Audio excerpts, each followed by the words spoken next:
Yo, what is going on, everybody? We are playing Jak 3 here on PC. Shout out to everybody in the chat. We're gonna finish up this game today. Yo, shout out to everybody. What up, Emmanuel? How is it on PC? It's peak. This is the best version of Jak and Daxter. Happy Easter. Shouts to Candy Girl, the Saiyan family. Happy Easter. Hope all of your Easters is a blessed one. He has risen. Let's go. While we're booting up, I'm just checking on the TikTok side. So we're streaming on Twitch. We're streaming on YouTube. We're streaming on TikTok. Give me 1 sec. I got it on another PC right next to me. So I'm just checking, make sure it's live. What up, y'all?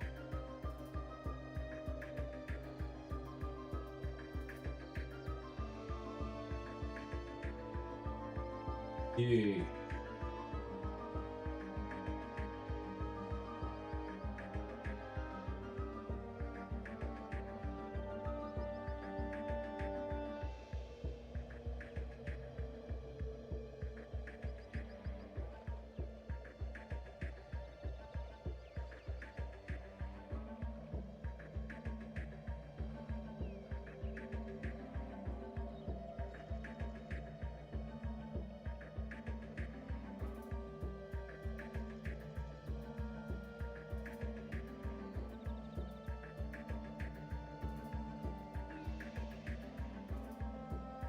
There we go. I believe we're good to go. I fixed up my TikTok stream, so it should be working perfect now. We got the face cam and the other screen working here on TikTok as well. So if you guys wanted to see either or, it looks like it's good to go. Who else we got in here? Yo, what up, Rutherford? Happy Easter, everybody. Happy Easter.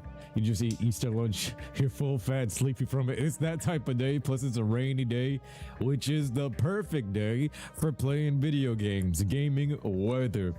What up, Noah? So did you play the Jak 2 PC version? I did. I never posted it to YouTube. It's still here on Twitch, but I want to replay it now that I did this Jak 3 one. So let me know if you guys want me to replay it. I do want to reattempt it. Give me 100 likes, we'll reattempt it, and I want to go for the 100%. We got all these new mods. I honestly, I want to play through everything. I'm feeling like I want to go through this whole classic series of games again. This is my special place right here. Yo, shouts to my boy Raven. Wagwan, everybody. Red Show World, welcome everyone. We just finished turning on the telescope, getting the message from the gods, aka the precursors, about the Dark Makers, learning a little bit of the backstory.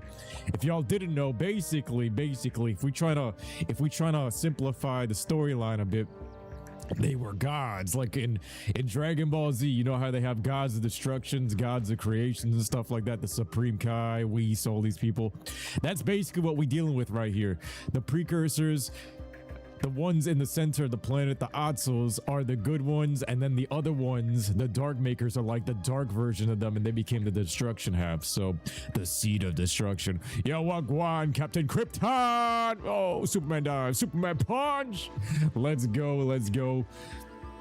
But yeah, guys, if you guys are watching this on YouTube, yo, please smash that like button. If you could break 100 likes, let's go for that 100%. Shouts to the fam. Happy Easter. Yo, what up, Unit Bold? We're gonna be posting this to the YouTube channels afterwards. I'm gonna be posting these. I'm gonna put them all into one video, one part. It's not gonna be like multiple parts. I think I'm gonna save that for just the live streams. Nowadays, I'm just gonna do Let's Plays, put them all into one video. Tomahawk Gaming says, yo, the 2000s was a fun and edgy time. Bro, it's the skateboarder era. The skateboarder era, you know what I mean? It is one of the best. The Tony Hawk era. Chillin', happy Easter. Let's go. Captain Krypton with a raid. Oh, I appreciate that. Candy Girl says, okay if you post a pic in the Discord and the general chat. The pic of yo Easter lunch. Yo, that's perfectly fine, Candy. That is, you go do you. Hey, with the follow, appreciate it, guys. You guys are doing amazing. Thank you so much. We're out here. We got all of our ammo. I believe some people were commenting and they were telling me in the past stream, they were like, yo, these weapons that they gave us here are crazy unbalanced. What do you guys think? In Jak 3, are the guns unbalanced? I want you guys to tell me, let me know your honest opinions. Are these guns overpowered? But If you guys are watching this on TikTok, we're streaming at twitch.tv/PaulSiraj. We're streaming on YouTube as well. Links are all on the screen. We trying to get back to the Freedom HQ the fastest way possible. I think you can take the sewers and teleport over there, but we're driving like this. We're going through this whole section of the city. I said I wasn't going to use anything. Oh, damn. I wasn't going to use anything besides the regular guns, like the first set, but some of these missions do require it. But yeah, this is the PC version, and this is a PC version with added mods, updated texture packs. This is the best it's ever looked. This is HD Collection Plus. I added a few other effects as well. A little bit of ray tracing, a little bit of motion blur to kind of add that new game crispness to it. Crispness to it. Look at that, the big Yeti star. Man, I'm mad that they took away the underground over there, though. That was the actual, that little armpit of the city was like the heart and soul, man. They got some soul in the hood, you know what I mean? They say that all the time, like, yo, you want to go to the poorest areas? Go to the poorest areas, you're gonna find some heart and soul. You're gonna find all the good food, all that good stuff, the family values. At least I hope.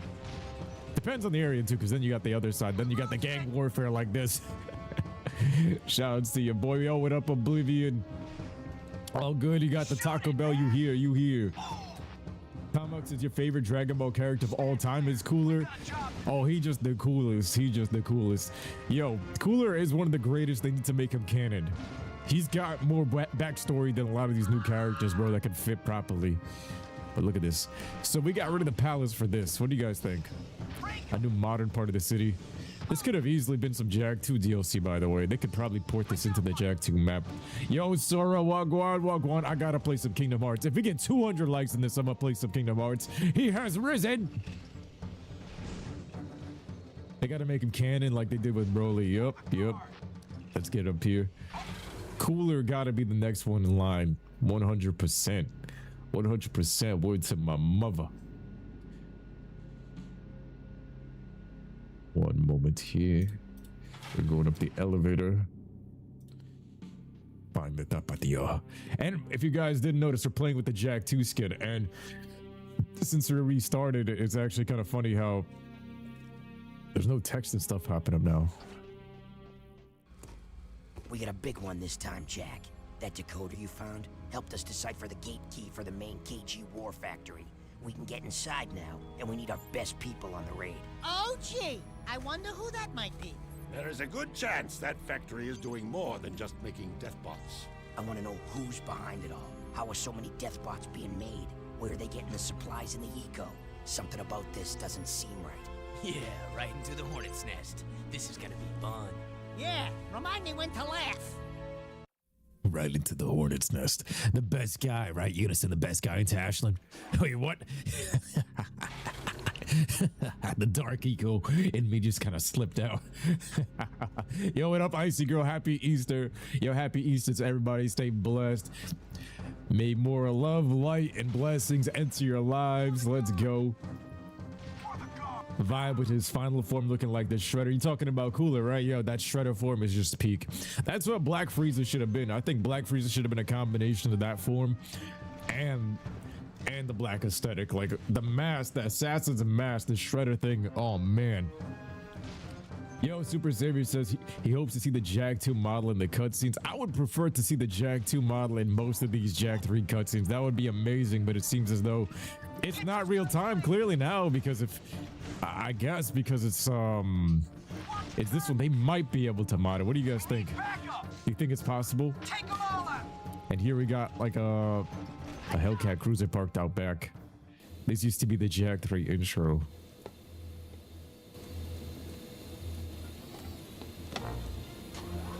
Oh yeah, we got our own Hellcat cruiser parked out back.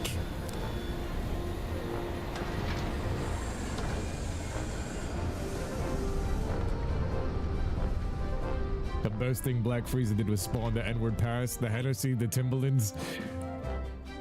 And look at this, look how high we're flying. That's what I always wanted to do in Jag 2. I was like, yo, we got these zoomers, so I want to be able to fly all the way up into the sky like I'm a real boy. Wait, can I pull the brake on this shit? Nope. Well, we're just gonna have to accelerate. Look at this. You're flying over the sea. This is a dream come true. This is what I wanted the vehicles to work like an endless hover zone, like a third hover zone right up into the sky. Probably had some PS2 limitations with the draw distance and shit like that, but we actually got it done in Jak 3. This is why I love Jak 3 to this day, because even though I feel like certain parts, like look at that, they cut out all of that temple in the map, you know what I mean? Like there was so much good stuff in Jak 2 that I think was superior in my opinion, but like bro, they gave me everything I wanted. They added new guns, they added like Jak, they added the jetboard stuff, they added a new city, they added Jak's dad, they added everything I wanted, able to fly into the sky like this unlimitedly and all that. They hit every check mark, so I can't be mad. But at the same time, wait, yo, how do I hit the brake on this thing? There's no brake, just accelerate. Yeah, they hit every check mark, right? But it's just that I feel like it wasn't as cohesive as the second game. The second game, it felt like it was a bit more ambitious. The third game was like, yo, we're just wrapping up.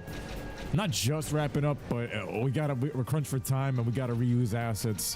While most of Jak 2's assets were all fresh and brand new, a lot of these are all just reskinned and redone and recopied. Even the enemy factions, like in Jak 2, we got all these new enemy factions. You got metalheads, you got the KG, and look at the giant asparagus squid looking like the Kraken that grabs you in the wasteland. Yeah, they had all of these new factions in Jak 2, and then they just recycled them for this one and gave them a downgrade as the leader. But it's alright. It still works. It still works because they were established. But it's like kind of like bringing back the lurkers and saying, oh, they have a new leader, the lurkers. I mean, Gall and Maya were the mob boss leaders of the lurkers, but then we had Bruder, whichever you guys want to call them, show up and kind of bridge together the peace treaty. Hey, yo. Give me 1 second. Trying to find the last 4. Yo, thoughts and prayers go out to your mother. Hopefully she feels better. Oblivion, let's go. Paul, you gonna stream Fortnite tonight? I can't guarantee that yet. I may hop on later this week. We'll see how much energy we have at the end of this all. Look at that sun coming up. Cyborg Errol is such an L villain, says Tomahawk. We about to judge that again. This entire stream is going to be about Cyborg Errol with his metal cooler Big Getty Star backstory. The man came back alive because of the Big Getty Star. And literally take the metal cooler plot, and that's Errol in this game. The Big Getty Star put me back together, and it's giving me all of these powers, and yet everybody's still calling Jak the Dark Eco Freak when all of them are abominations themselves. Like, Vigor ain't sinless. He said he's probably gonna play Bug Watch. God damn it, Sora! Have some faith. Even though I might. Boom. Hey, what the hell? There we go. You gotta hit it directly on the noggin. 2. And no. It's 3, and then I got 1 more bullet. Early. Boom. We tore this whole thing apart with the zoomer.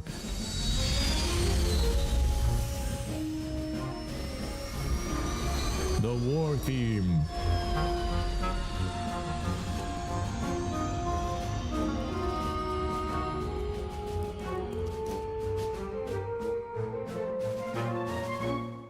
Let's go, let's go. Like I said, if you're watching this on YouTube or TikTok, like it up, like it up. Tomuk says, to be honest, you never vibe a metal cooler. So original cooler, that first movie with the Shredder mask, peak. However, metal cooler, not as peak of a design, but I gotta give credit. Metal cooler won the fight, and he died in the stupidest way possible, bro. He actually beat Goku and Vegeta before anybody. He whooped everything. He completely stomped out Goku and Vegeta, and he's my Budokai 3 pick. That is my character in Budokai 3. He's my undefeated character, bro. That's why I stand with Metal Cooler. Because Budokai 3, he was broken. His Metal Cooler spaceship, Dragon Ball Heroes, did Cooler some justice. I remember they brought him back and they gave him his golden form and everything. But that was like the first episodes. And after that, I kind of fell apart. No, we're trying to stick with the regular guns here. We're trying to stick to the OG 4 because like I said when we started the stream, we were talking about, yo, are these guns overpowered? And some people are like, yeah, they hella are. Like, yo, these Jack and Daxter guns, they feel like they're out of order and overpowered. But they gave us everything we wanted: more chaos, more destruction, more guns. Oh, your automod is checking me. Yo, what happened? What do you do? This may be your favorite area in Jak 3, says Retro. I like when you guys share that, because now I do like this area too as well. I like the vehicles. The vehicle here is nice. Let's take a tour through this. I remember as a Gerber, I was going crazy over this because, yo, I love playing as Daxter. Something about it was like, yo, I've been waiting this whole time to play as Daxter and not in the races and stuff like that, not just on a vehicle. And then they actually brought it to life. I don't know, something about this, even if it's a short sequence, this was everything as a Gerber. All right, like these small moments just felt good, even though you're playing as like the lackluster character. But this was like the original start of Daxter. Okay, Jack, we're clear. All right, the fan, these blades just stopped. He just got a quick, he got a quick scope. I'm gonna have to take care of this business. We're gonna take care of this business. Dark Jack is out here. Oh, hell no. Oh, hell no. Now I gotta do some with the authority. It didn't destroy anything over there or through the... Bruh.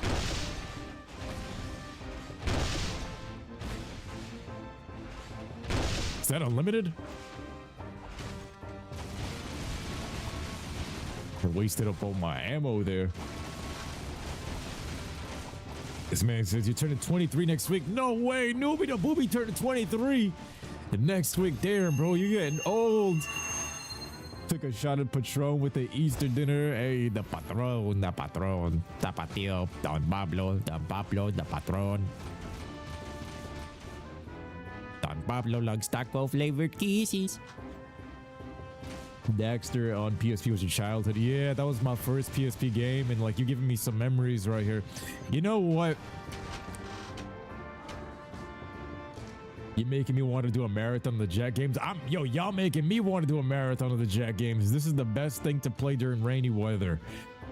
Like, it's raining today at the time of this recording in New York, and there's nothing I'd rather be doing than either playing video games or being snuggled up with a big booty Latina. It's equal.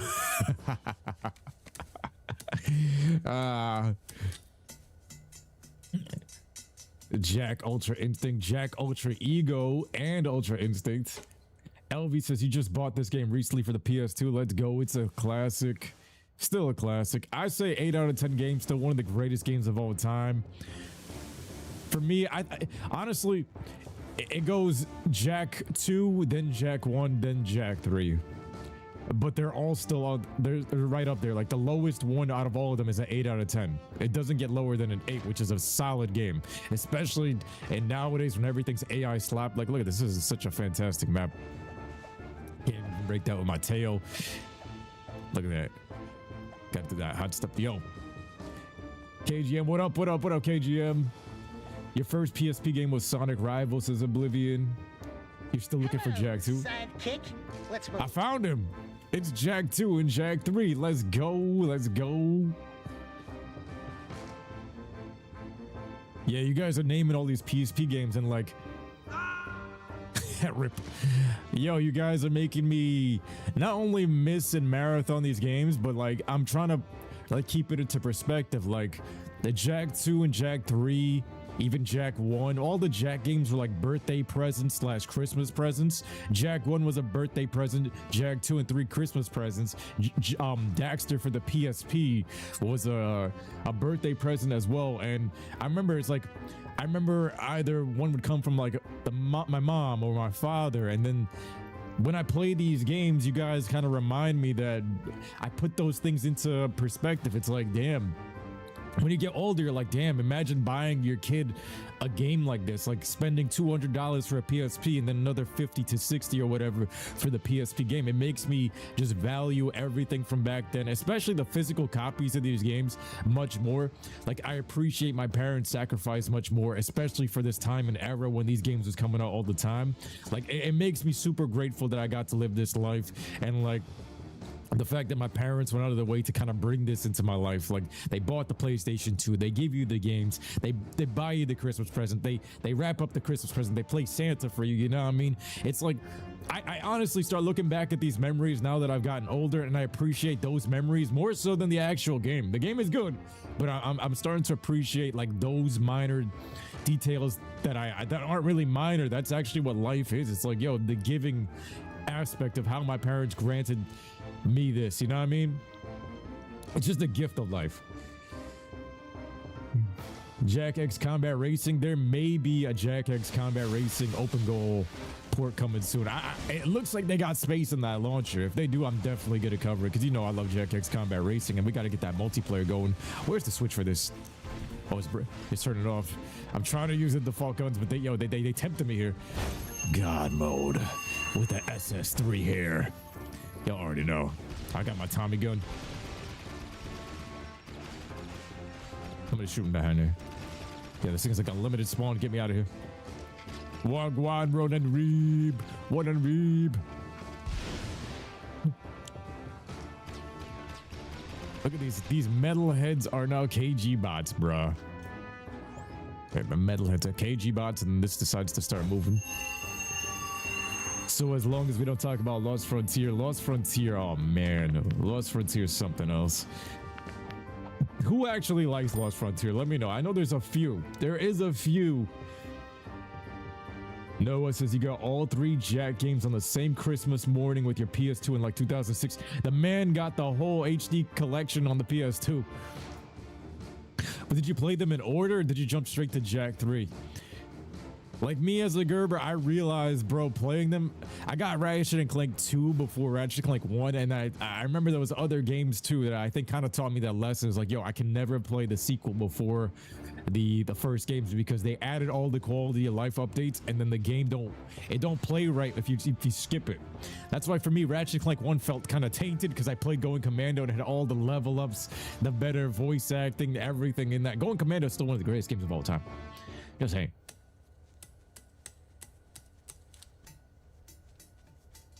Anubis says, a king never doubts, a king never yields, a king never relies on others, a king never gives up. That's your motto going to the gym. Address it.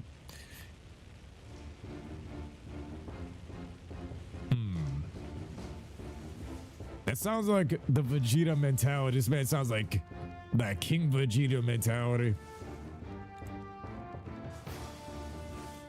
There's other types of kings, though. I don't know about that part where it says a king never relies on others. I think a true king doesn't even need to declare himself as king. That's what Tywin Lannister said in Game of Thrones. He goes like, yo, any man that has to call himself king to the people is no king. The people have to call him king for him to be acknowledged as the king. And at that point, that's where I was like, Your shoulder getting lonely? what type of king do you want to be? Do you want to be a king that's just on the throne, or do you want to be the king? Like, if I was to be king, I would want to be the guy that can go and walk amongst the people. Like, I could go out into the public square without being executed by the people, the people that are like ready to kill the king. There's like, yo, nah, I could go in the crowd with the people and be one with them. That's how you know that's a sign of a good ruler. Versus a tyrant king, you go into the crowd, they're gonna assassinate you. They're gonna be like, yo, you got us living in poverty in muddy streets while you driving a Lambo.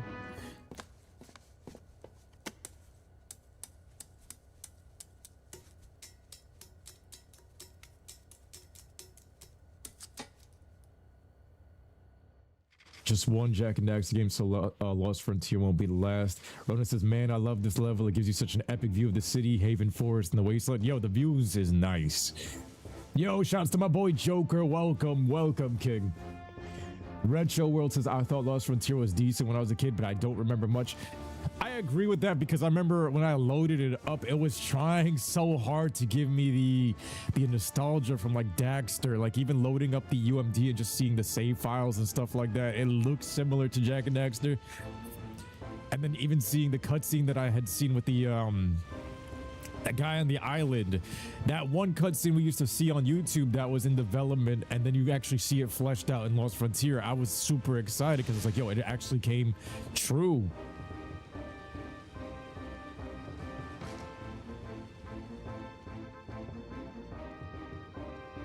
You got Ratchet Clank 3 HD Trilogy. Let's go. Tomahawk says, do you vibe with Uncharted? Hell yeah. I love Uncharted. Uncharted is amazing. I love Uncharted 1 the most still to this day. To this day, Uncharted 1 still... I feel like I'm an outlier because people love Uncharted 3 and all that.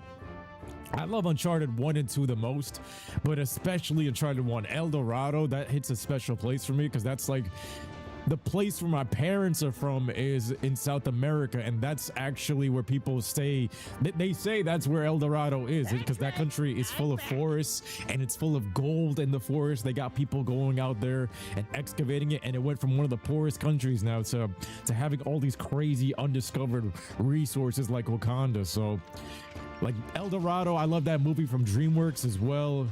El Dorado is one of the craziest things ever, and that's why I love Uncharted 1. Plus, they actually walked away with the fortune at the end. Like, they actually walked away with some money, and that didn't happen in 2 and 3. And that bothered me because they left broke.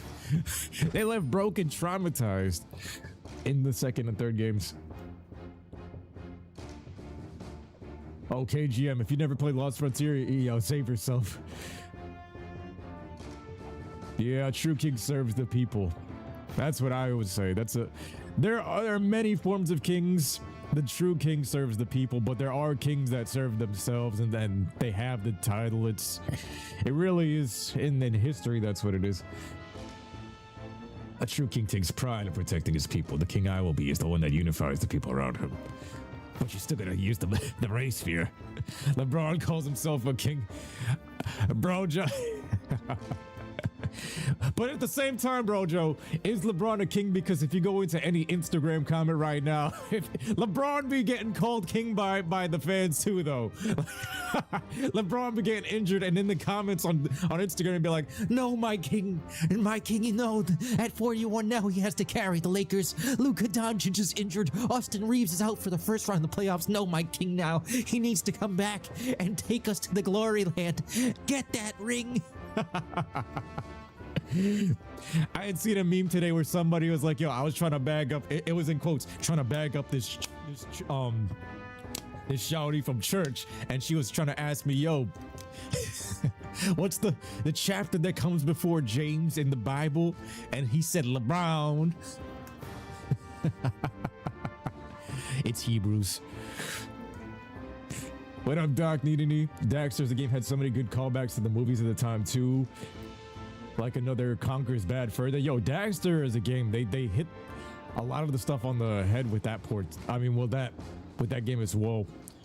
I do want to try to emulate it. You think GTA 6 can bring back this feeling of gaming? No, I don't think so. I think maybe the multiplayer with your boys, with you guys, I'm going to be playing that too. And when GTA 6 launches, I'm hoping it's crossplay. I think it's going to be crossplay, and I think we're going to be able to make servers. So if we do, I'm going to get it on PC. I'm going to go and make my own server and have some fun with that. That's the only way I can see it doing that. But it just seems like every single gaming studio has fallen short since COVID. Since 2020 and all the remote working and all of the politics that have gotten into gaming, and because of Fortnite and everybody kind of making gaming mainstream, they've really turned it into just a money milking machine versus it used to be passion projects. You know what I mean? I love this vehicle, by the way. I'm gonna enjoy this. Look at this. They got this vehicle with no guardrails and all that, but we made it. I sounded like Lester.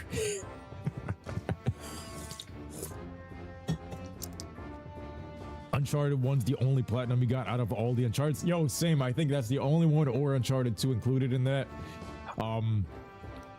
Uncharted 1 is still my favorite because you were actually Uncharted.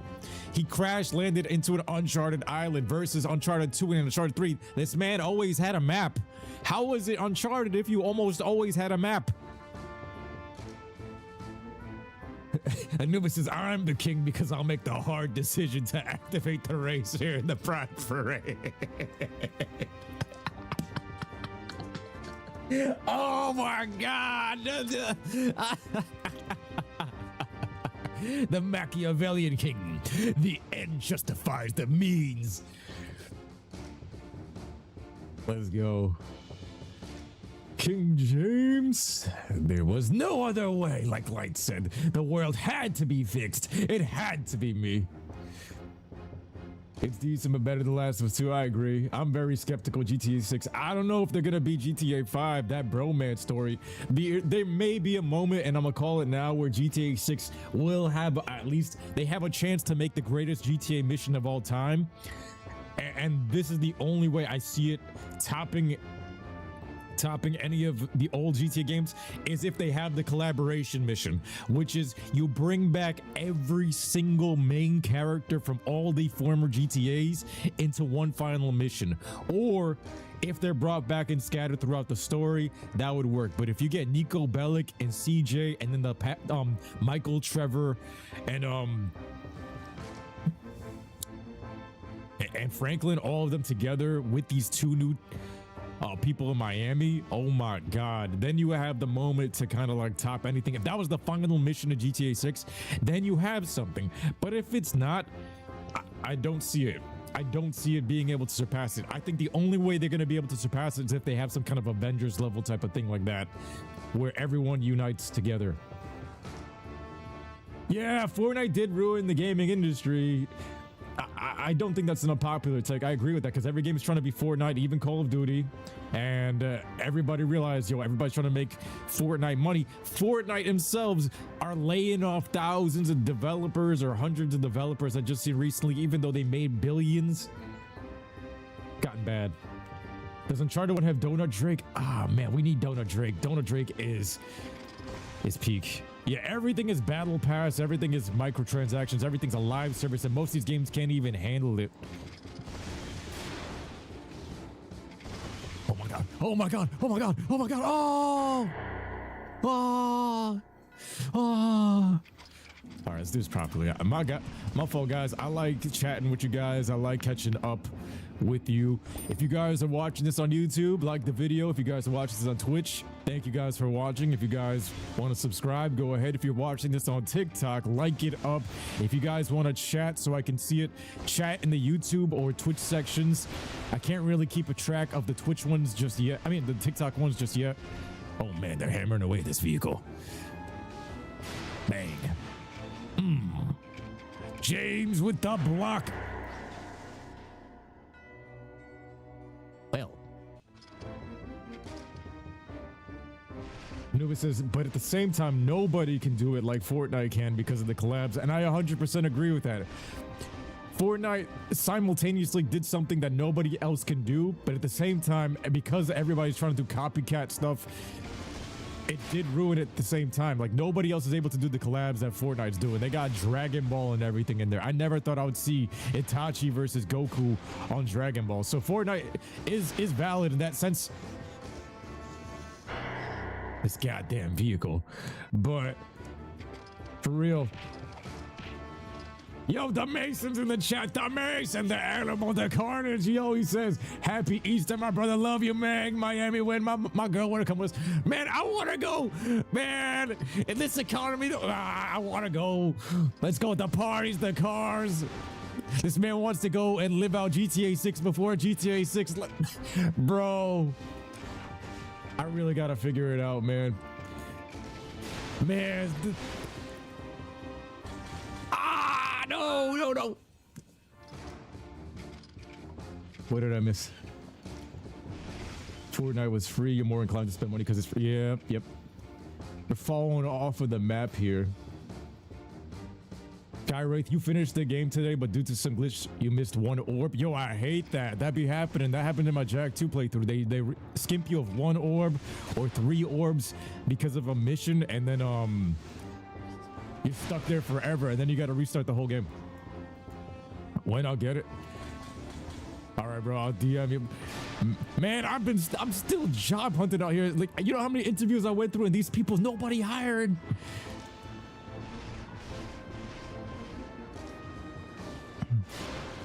I went all the way to Brooklyn, past like where you live, and I went interviewing at some of these companies, and like these people are all just, I think they're all hiring in-housers or family members and shit in this economy. All right, we got it to the very end. Bang, bang, bang.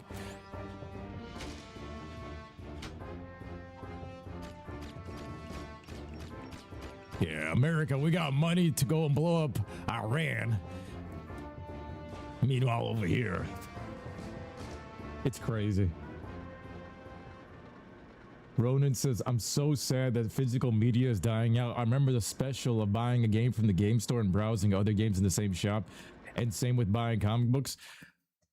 Yo, it was a double-edged sword with that, because I remember going and watching, like, I remember going to like the Call of Duty launches, not at midnight, but like the next day. Like, I remember buying Black Ops 2 back in 2012. The line going around the block, and I remember people was ready to square up with anybody trying to cut lines, because this is New York and you can't do that shit. You trying to cut the line in New York, you're about to come back with a black eye.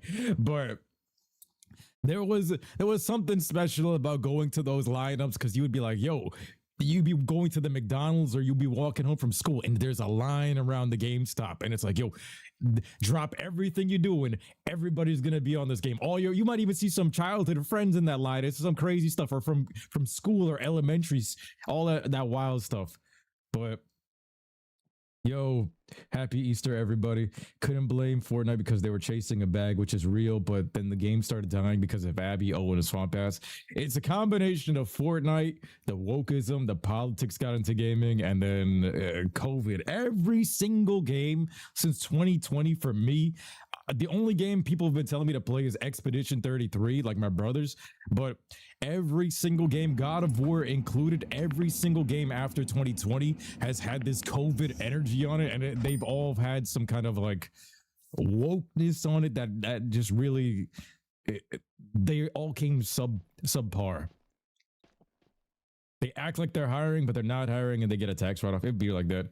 Yo, Jay, you just started 33. You gonna see if it's fire? Man, yo, let me know how it is. Both Sean and Aaron played it. They both were saying it's good, but that's the only game anybody's been hyping up recently. He was never able to go to the gaming opening day stuff because you're way too young. Yeah, that's the other part too, right? That's the other part.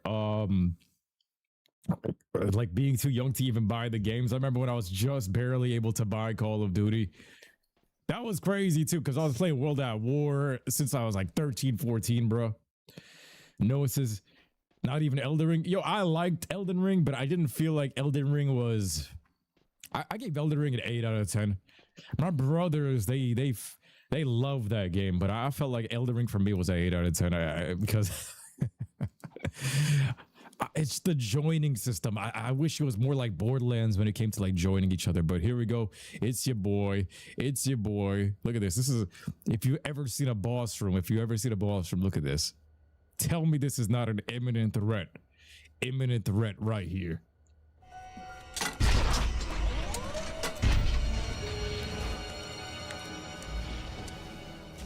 I found some new friends to help me conquer this puny little planet. You're talking to the Dark Makers. It seems my digital self can communicate with these poor, tortured minds quite well. Oh, they're just like you and me, Jack. Well, me at least. They want a home, someone to call a friend.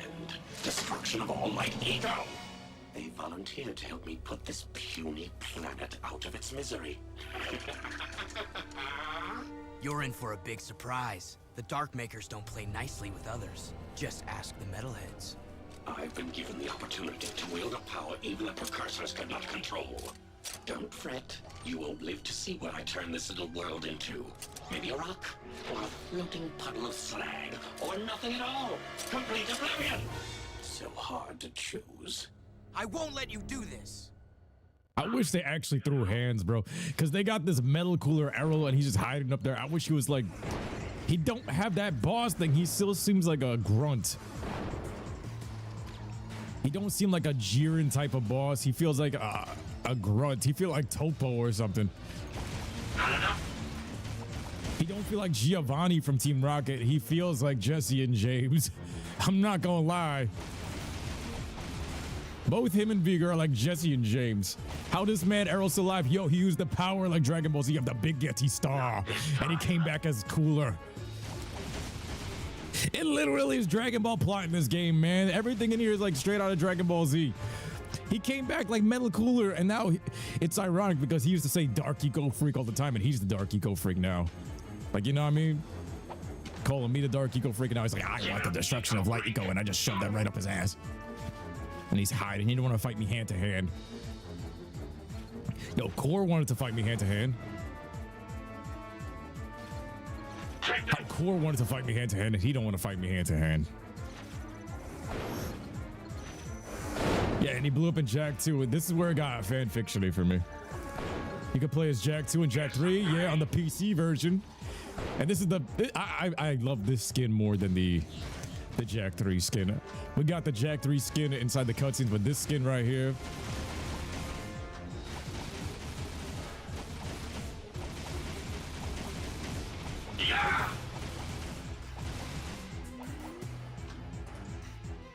Anubis says, I had the best childhood, but I had the worst adulthood so far because of the world and our world leaders being manipulated by Israel.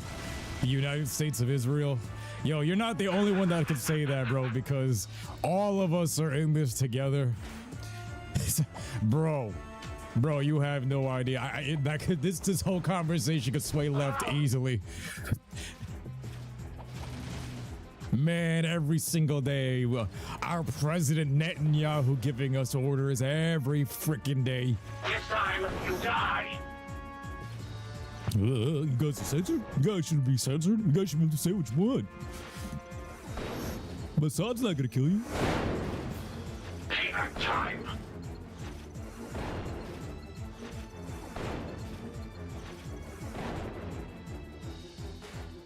That's facts though, but hey man, in life there's ups and there's downs, and there's always an end of an era and there's always new eras. We gotta get out of this Israel arc. I'm just gonna keep it 100, y'all.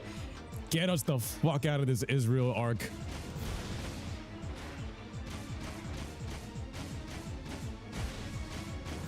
Every single day it's like, yo, Israel, more American soldiers dying for Israel. Oh yes, more tax money going to Israel. Oh, more Israelis spitting on people that are praying to Christ.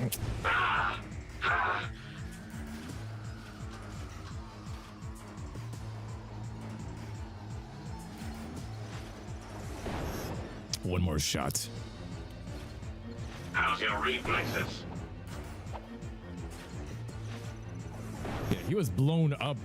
I wish, like, he's shooting some Dark Eco grenades, but I wish that was like more of his own powers versus like RPGs and tech.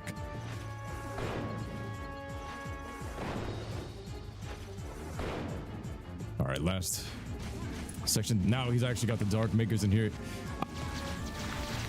I am gonna use the beam on this because these guys are needed to use it on because they have some shields. Tomorrow you're gonna go see the Super Galaxy movie. I heard it was good.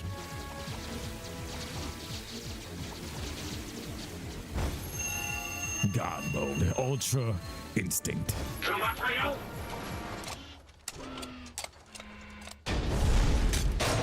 Boom. And there's Metal Cooler. Damn, he got away. See you later, Mechanator. Jack, the sky is falling!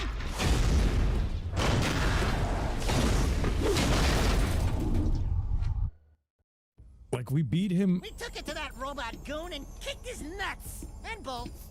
Errol got away, but we shut down his robot factory. That's good, but it is troubling to see what Errol is doing. I fear he may be trying to awaken that terrible dark ship before we can destroy it.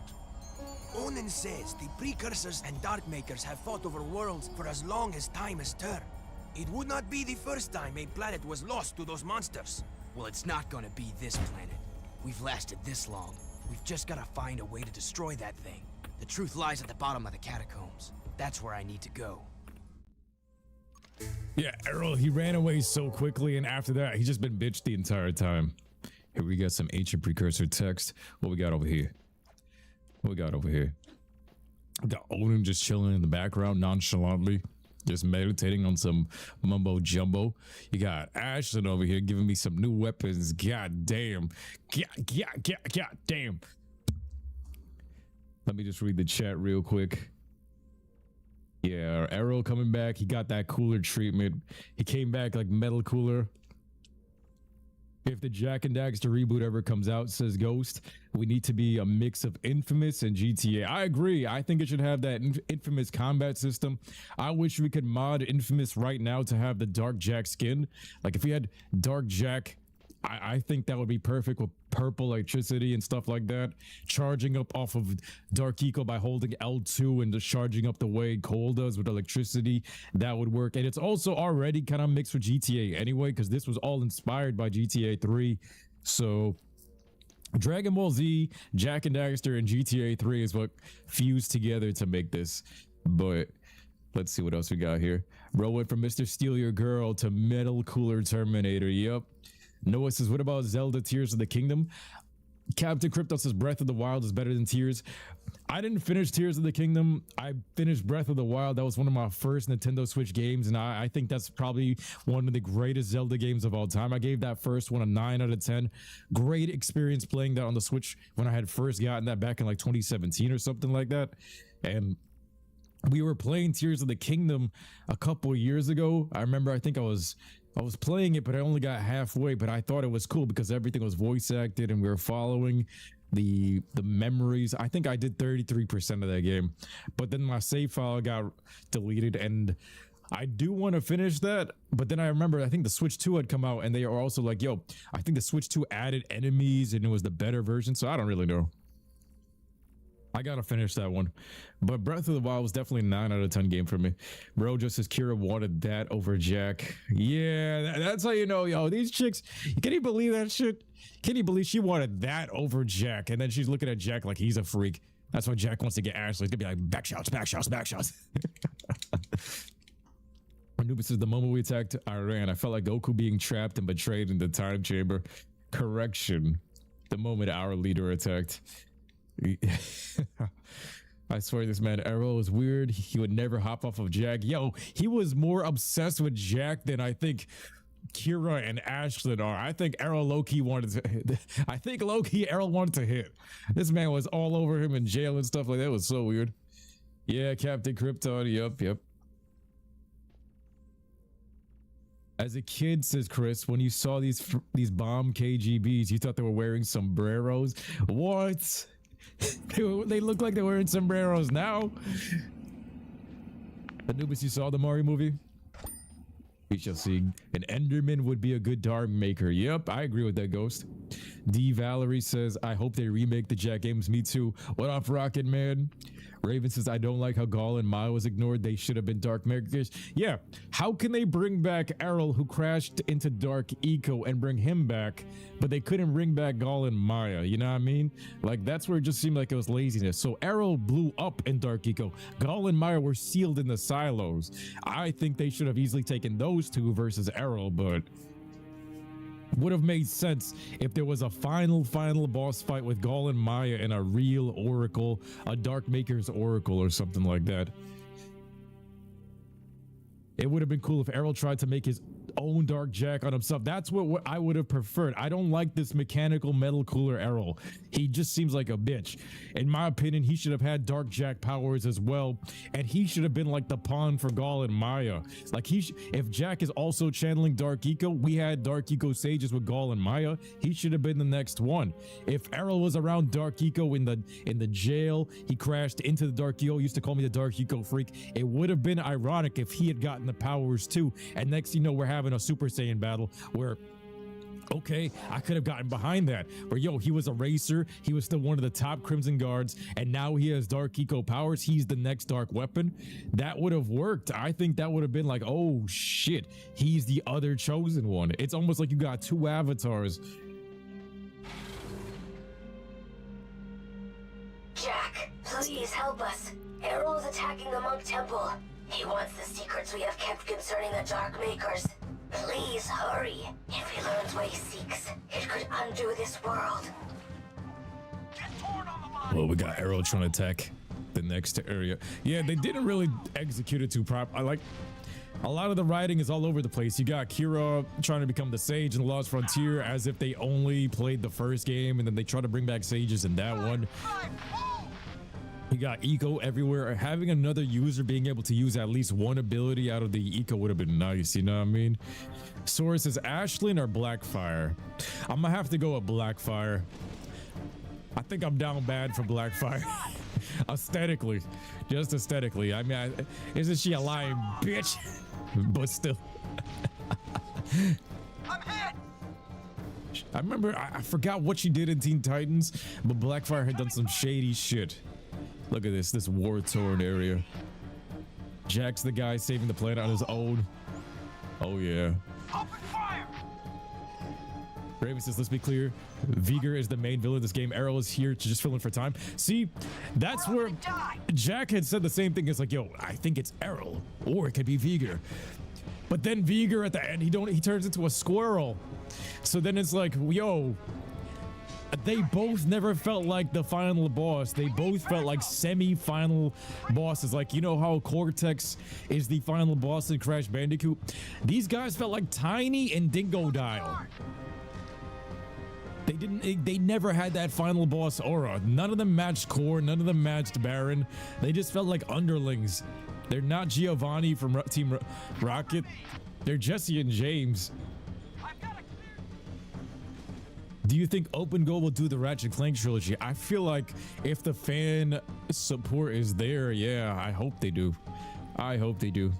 You like how Jack 2's clothes is dirty in Jack 3? Well, Golemai was sealed for an extended period, possibly drowned.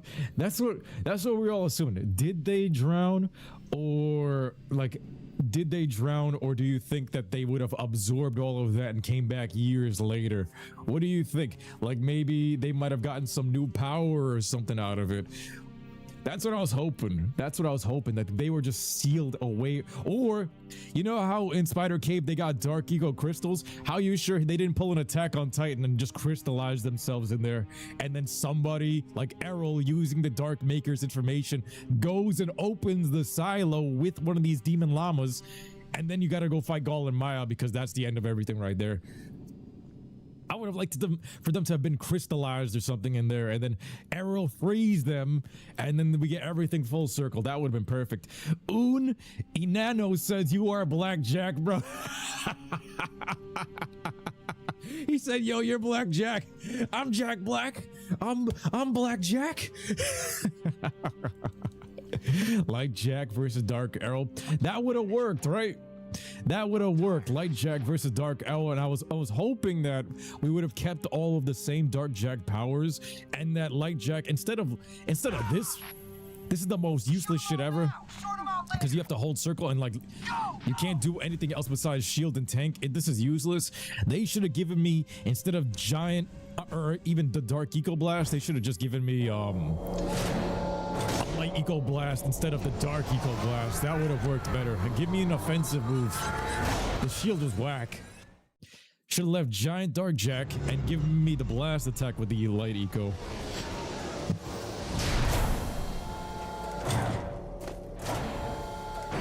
Raven says, exactly. Gaul and Maya should have manipulated Errol into making him think he's the chosen one. In reality, they're using him as a pawn. Yep. I mean, technically, he was the pawn. He should have been forcibly trying to find the silos, which would have been somewhere out there. And then you open that up, and then boom, these guys are like stronger than ever. Rutherford said, you think Teen Titans Go is so lame? Yeah, original Teen Titans was better, and Teen Titans Go was just meme stuff. All right, I created, look at that.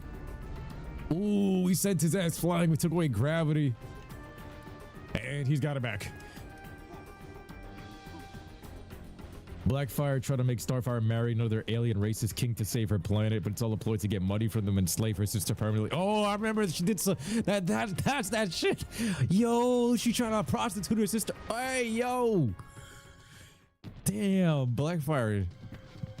The Desert Screamer. Somebody had told me there's eyes. Yo, they have some ride-on eyes in the front of this thing too. The Rhino, the Slam Dozer, the Backshot Bandit. You got the Sand Shark. You got the Tough Puppy, which, in my opinion, this is one of the worst vehicles of all time because the first game, the Zoomer, the Zoomer performs better than this. Bro just says the Baron had aura. He got that Lex Luthor, the Lex Luthor Justice League aura. That's why Baron Praxis is just a goat. Viger didn't really have a boss fight. I like he was portrayed as a villain, someone who had political power. That was the thing, right? So Viger didn't have a boss fight besides the Oracle thing or the precursor robot, which was like a mint condition, which was cool to see because we saw the first game, how it was like a Megazord with mixed match pieces, which was cool as well. But with Viger, he summons the old school one and he was like, yo, I've got powers that the precursors didn't have. The Arrow's saying the same exact shit, by the way, but that was his fight at the best part of it, but he had political power, but they never really showed his rise through the political power, so he was just kind of shoehorned in there. In Daxter, they try to mitigate it by showing him, and they kind of fixed it with that part, but at the same time, he was never shown in Jak 2, which takes away from that. If they were to remake the game, that section next to the Baron's Palace area, if you were to look at the map right now, let me look at the map. Oh, you can't even see the other map. There was a section to the right of the palace that looked like the newer area of Haven City. Viger should have had some missions there or something to kind of already have him in the story to show that there's a rise of his political power, but he was just kind of inserted into the game. Same thing with Errol. Could have been either. His goal was the Dark Eco Sage. He could have survived or he could have drowned. Yeah, I think maybe what if Maya gave her life for Gaul or something, you know what I mean? Hey, what up, Thibodeau? Ghost, in the Jak remake, we could have had a backstory of how Errol was found after the crash, but his body was disintegrated in the explosion and he was found what was left of the Crimson Guard. With Errol, right, since he just shows up here, it's not even like the way they should have done it with Errol, if they had more time, if they remake it, is the way I think they should have done it with the way if you guys played Marvel Spider-Man, you guys remember how they revealed Harry Osborn, how he was dying and then he got healed by the symbiote? It should have been something like that, where he was mortally injured and they showed that the Dark Eco was healing him or something like that. And with the Crimson Guard tech, they were able to put him back together. But here it's the cooler from Dragon Ball Z story where the Big Yeti Star put him back together and shows him. If they made Jak 4 Gaul and Maya returns, they use Dark Eco to bring back Errol. I feel like at that point it's too much and too late. Yeah, Teen Titans Go, Ben 10 reboot. Yeah, all the reboots are shit. Yes, they are. You would have felt like it would have been an interesting plot twist if Arrow got killed by a crystallized Gaul and Maya at this point on some Frieza or Bojack shit. And the thing is, crystallized Dark Eco is a thing because of Spider Cave. Spider Cave, we had to go and destroy giant Dark Eco crystals. So I'm like, if they were sealed away in that silo, turn them into a giant crystal. They should have came back OP as hell, Ultra Instinct, Ultra Ego. Yeah. Jake says Praxis is Mr. Krabs. Praxis just better. Yeah, Mr. Krabs, Lex Luthor. Yo, he's goated. Gaul and Maya being seasoned in that Dark Eco marinade. Hey, says Crispy. Joker says, truthfully, with Teen Titans, all I want is the final season to end it properly. That's what I wanted. I remember when they made the show Young Justice was like kind of like similar to Teen Titans, and I remember I was low-key like depressed when that show ended at season 2 because it was goated, and then they ended it abruptly because it got canceled. Then they brought it back with season 3 and they turned all the characters gay, and then I was just sad after that. Jak's lore is so good. Yeah, we need to bring it all back. I agree. Praxis is more of an anti-hero than a full-on villain. He was bad, but not evil. Praxis was the type of dude where strength was everything above all. Survival. Exactly. That's why I can't say that Praxis was evil. Anti-hero slash a very desperate leader slash desperate king. I can't see him as the full bad guy. Like when you really go back and replay Jak 2, Praxis wasn't all that bad when you go back at it. It was just a very desperate time, desperate measure. treasures. Jack comes out of the sky and he's the prophetical person to go and whoop this thing's ass. But he's like, yo, we're running out of time. Metalheads are about to invade the city, which they do end up invading the city. This guy was missing in action for all those years. They couldn't find the kid. You only got like a couple weeks to live. He was doing everything on desperation. And he's like, yo, all right, if we can't do anything, I'm gonna just nuke him. I'm gonna crack open the stone and nuke him. Yo, if anything, it's like, yo, everybody's dying then. He's like, yo, if I'm gonna lose the city, then everybody dying. The metalheads dying, everybody going. And I was like, yo, you can't really blame him. I could see where he's coming from with this. And he said, yo, if the city must die, we almost die. In his final moments, he didn't cower away like Errol just did and ran away from the fight.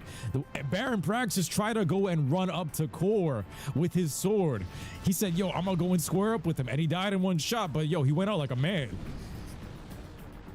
He went out like a man in his last moments. They say, yo, to really judge a man of his true character, who is he in his final moments? And he saw Core and he tried to charge him and he straight up said, yo, if the city must die, then we all must die. And he died. And he died in a blaze of glory. And then he was like, yo, even his last breaths, he's like, Jack, I made multiple bombs. You being one of them, the nuke being bombed, being number 2. The precursor stone, everything, all of these backup plans. He was actually valid. He was a valid leader. The Baron's aura. And then you hear his voice throughout all of the city. Man, Baron was kind of moving like Danzo. He wanted the best for the city. He was like a shadow Hokage. It's Machiavellian. It's, if you guys ever studied Niccolo Machiavelli, the most infamous quote from Niccolo Machiavelli, and that's what a lot of the mainstream well-written characters are like, is the ends, do they justify the means? For the end result, will you do whatever it takes to reach that end result? If the end result is a peaceful paradise, would you go through hell or drag everybody through hell, including yourself, for that? Do the ends justify the means? Are you that type of leader? And that's also a book that he had written too. I believe it's called The Prince. I had to study this way back in high school, and thankfully the teacher I had, he specifically assigned me this one. And he kept I remember I was like, yo, who is this Niccolo Machiavelli guy? And he was like, yo, Paul, you gotta tell me about this. What do you think? Do you think that the ends justify the means? And I had to go and describe all of this. And it was one of the greatest things I'd ever learned in high school. I gotta admit, like, studying this character, because later on you start to see how it is in a lot of these characters. Like Light Yagami was doing the same exact thing. Do the ends justify the means? Anubis had said something similar earlier in the chat. He's like, yo, Light Yagami was right. A lot of the people are saying, yo, was Light Yagami right? And same thing with Eren Yeager. Was Eren Yeager right? And then even going to Majin Vegeta. Majin Vegeta in the English dub was quoting Machiavelli word for word in the tournament where he killed all the people. Majin Vegeta, when he was about to go and square up with Goku in the World Martial Arts tournament, he blew up all the people. He straight up quotes Machiavelli and says, I believe this power-up, it more than justifies the means. So what? You got a giant M on your forehead and you gave yourself to Bobby. I gotten the power-up that I wanted. It's good stuff. It's good stuff. Baron Praxis seemed like a full-on villain until you get older and really understand what he's trying to do. And you're right, he went like a Saiyan. He was fighting. Yo, as the Gerber, I was like, yo, this guy's a tyrant. He needs to be overthrown. And then the more and more I played it, I was like, wait a minute. If this was a leader and if I was in his shoes, I can see why he's doing what he's doing. This is a man driven by desperation. Everybody is. You got no super soldier until Jack shows up. The kid is missing. You have to go and find the tomb for the precursor stone, because that's what the lore is telling you. You got no way to power up the gun or anything like that. So you're like, yo, if the metalheads are already invading the city, crack this thing open and kill everything. Because they destroyed the past. They're destroying the future. You got to end the war with the metalheads. And the only way, just crack that shit open. All these fan canon ideas sound bad. Man, I'm writing a version Jack and Daxter universe. Oblivion says, I agree with you entirely. Paul Praxis was not the villain. He was a man doing the damnest thing for his city and his citizens. His ending was awesome. He did He didn't run like a coward. He ran towards Core and said, if the city must die, then we all die. And I gotta give respect to that, because when you get older, a man's true colors is when he's facing death. And that's what he did. If someone was to point a gun at you right now, right in your face, you would see your true colors. Would you, like, how would you behave? All of that. You get to see everyone's true colors. Are they going to cower away? Are they going to cry? Are they going to squeal? He didn't. He ain't fold. He ain't break. He said that if the city must die, then we all must die. And he just said, yo, I'm out. Charged this thing that he had no chance against with the sword. And he was like, yo. And then he still tried to make it up with Jack. He's like, yo, Jack, I know I helped to make you. And he technically helped Jack train. If it wasn't for Baron Praxis, Core doesn't die because he pushed Jack to become ultra ego. And then because of the fights that they had and everything that they had to go throughout the missions, Jack powers up more and more to the point where he can defeat Core. Now, in the final boss of Jack 2, my issue with that is they didn't utilize Dark Jack enough. He should have, like, this move should have been in Jack 2 right here. At least, right? Like, this. You should have been able to shoot blasts like that, but they didn't have that. You know what I mean? That should have been the ending of Core with a blast. Because in the first section of the fight with Core, he turns Dark Jack underneath the rubble, and they were talking about how the younger Jack, he's pure and everything, so they should have highlighted, yo, Dark Jack has to be the one to defeat Metalhead Core. And then the whole prophecy comes true. Then everything kind of makes sense, even to Jack 3, and then Baron Praxis definitely saved the day with that. But, yeah. Yep, yo, what up, Silva? Let's go, let's go. Praxis drew his sword and ran and fought. Yeah, let's go. I gotta use this to get past this shield, or we can use the big one. Bang. To quote Joker, to quote the Joker, you see in their last moments, people show you who they truly are. Yo, from Dark Knight, from the Dark Knight. Yes, yo. Now, I think that's one of the shows where I got it from, where that mentality started to come true. It's like, yo, in their last moments, you'll see who everyone truly is. And that was the greatest part about that movie. And that's why that's one of the greatest movies of all time, The Dark Knight 2008. The Joker was playing all these mind tricks. That's why I love that movie. And I love the Joker, Heath Ledger. He was like, yo, watch. He had the two boats of people ready to blow each other up. He's like, watch. You pit them against each other. They're going to, out of desperation, they're going to kill each other. And in real life, I think they would have. And they even said about the accountant guy, the Chinese guy. Is like, yo, that guy looks like a squealer. He's going to snitch out all of you. And he did.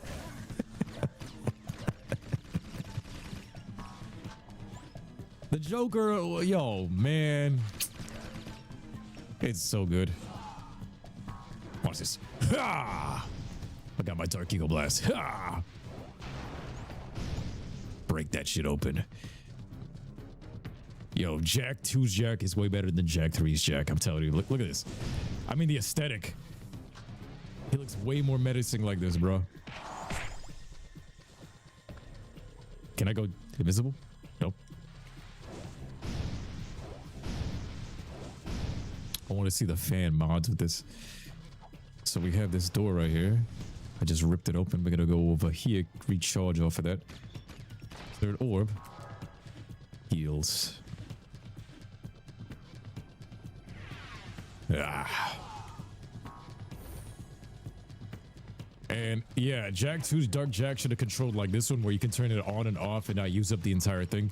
It feels like last minute.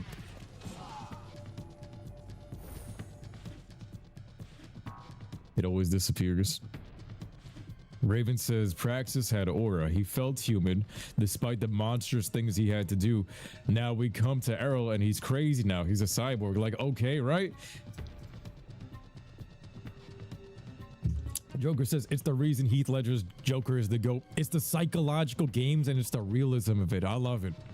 The Dark Knight was more of a Joker movie than the actual 2019 Joker movie. I agree with that, Raven. I remember I watched the Joker movie in 2019. The first watch, I was like, eh. The second watch, I was like, okay, I get it. But then they kind of made the whole thing just turn lame and gay with the Lady Gaga sequel, and I was like, all right, now I don't get it anymore. Heath Ledger just is the only one that's been able to do it. Like Joaquin Phoenix, he had it, but the plot and everything in that universe, yeah. The Dark Knight was so revolutionary that even Superman, they started copying off of the Dark Knight's universe, bro.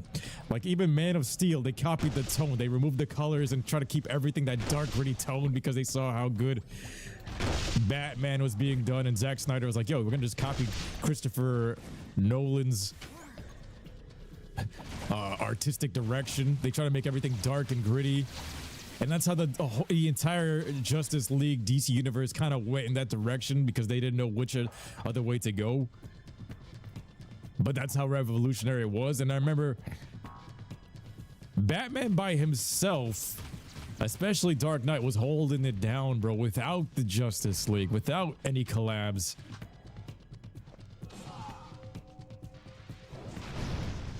Gotta be careful with these pots. I don't want to collect no orbs.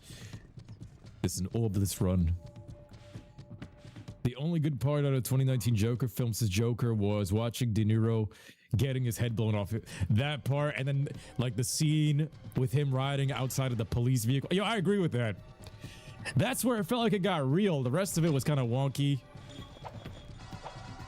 It was more of a movie about depression and stuff like that and smiling through it. I felt like that's where it kind of resonated with me a bit because back then I was going through some shit too. But it kind of reminded me like this New York place because it is based off of New York and like how everybody's like forced to smile and all that. It's kind of weird. I don't know how to explain it. Anyway, back here to the precursors. The goated form. Once again you stand before me, brave one. And once again, your heroism shall be rewarded. I give you a new light power, one which will help you reach new places. Places only in your dreams. And now we have the new form.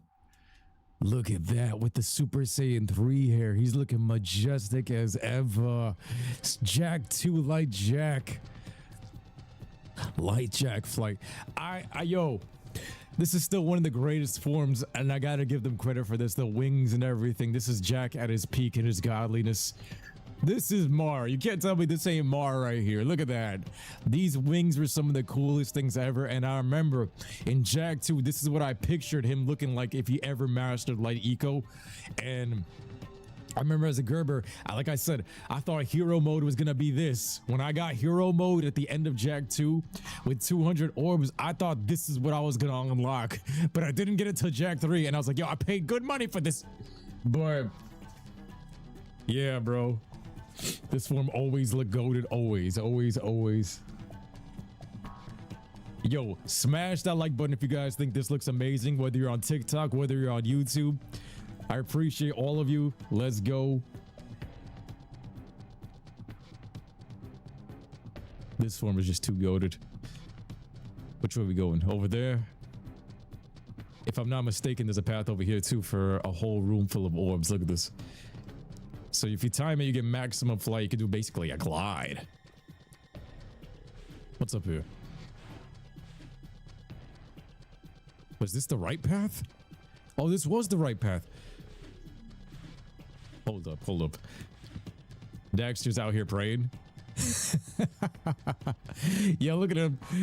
He's doing the Onin thing with the head movement. He's like, yes, this is the holy form. This is the God form. This is Ultra. Bro, this is Super Saiyan God. This is Ultra Instinct. This is 10 years before Ultra Instinct, and it was here. And then if you go into this room, let me be careful real quick. Look at that. Look at all the orbs and everything. Look at that. My gun and everything powered up. It's just peak. It's just peak. Did you pray today? Happy Easter, everybody. Did you pray today? Did you pray today? Did you pray today? Look at that. Look at that. Look at that. This is Easter themed. Let's go. Look at that, the godliness. Man, this right here was everything. Like the wings that add so much aura to his frame, and now Jack just feels like some kind of divine being because these wings are dope. I think these wings are 10 out of 10. Look at that. That's like his hair. It's like a Super Saiyan 3 main. Yeah, the movement when you fly, it feels like the flood foot. It sounds like the flood foot. Hey, shouts to Ricardo. What up? What up? What up? Oh, I was about to say, is that the one orb that I be getting by accident? Let me grab these metalhead gems. Like I said, guys, if you guys want to see me 100% this game, when I upload this to YouTube, smash that like button. If we break 100 likes, we'll go for the 100%. That's what I'm going to start doing now. If you guys want to see me 100% the games, show me you guys want to see me get the 100% by giving me 100 likes, and then that's how I'll know. Paul, do you still play Xenoverse 2? Nah, but I might go back for a replay. Technically, Daxter's also blessed, therefore he is a god. Yo, they're both technically blessed, but by Dark Eco in a weird sense too. Yeah, I mean, Daxter is blessed. That's what they did literally say. Through the Dark Eco, they blessed him and turned him into a god. Through the Dark Eco, and then through the Dark Eco, Jack does the same exact thing. So, is Dark Eco bad, even though I still put them on this path? And does that make it inherently bad, or is it just yin and yang that in order to have creation, you must have destruction? Is that just a natural order thing? So let me do the thing. Wait, X, flap, flap.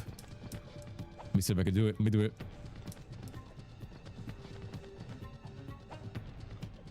Unlimited flight. I gotta get the rhythm right. Come on. I had it. I had it. I had it. I had it. I had it.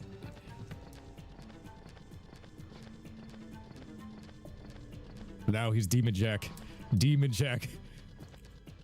Demon Jack. Look at this. Look at this. Bruh. As a Gerber, I was like, yo, can we fly unlimited like that? That is so game breaking, but that should have been a move. That should have been in the secrets, unlimited flight. But you can glitch it by just pressing circle. That's the only use for this shield, more so than anything. You can't even use this shield in combat, but like properly, but you could use it to glitch. You just got to time the circle button. So it's X and then circle, and then you got to do it like at 1 second intervals. And then once you get it going, you just keep it moving and you can fly unlimited. Errol has learned how to connect with the Darkmaker ship. If he can awaken its terrible cargo, he will unleash horrors beyond our deepest nightmares. Not all is lost. I hid the most important artifact from Errol. I was wrong about you. You have the balance needed to save us all. As rubber-wearing, completely freaky, beyond bizarre, paint-faced, super weird monks go, you're all right. I have now seen the truth, and I am at peace. At least I was granted the gift of seeing the face of my creators. Thank you, little one. Okay. That's the crazy shit that Seema has been saying since the beginning of the game. Like, yo, you may look like the creators, but you're not the creators. But now she, whatever you are, monk boy. It technically is a boy, even though it's Tara Strong, because they keep saying monk boy, and then the Spanish version, he's a boy. But he changed his whole tone. It's kind of funny. Yo, we're doing great. Raven says to think that Kira nearly chose a ginger over this man. Captain Krypton, for the mods, there is a mod section that you have to link to just the website, and then it should all appear in like a loader. The wings made it look even more badass. Hell yeah, it made him look like an angel, like Whis.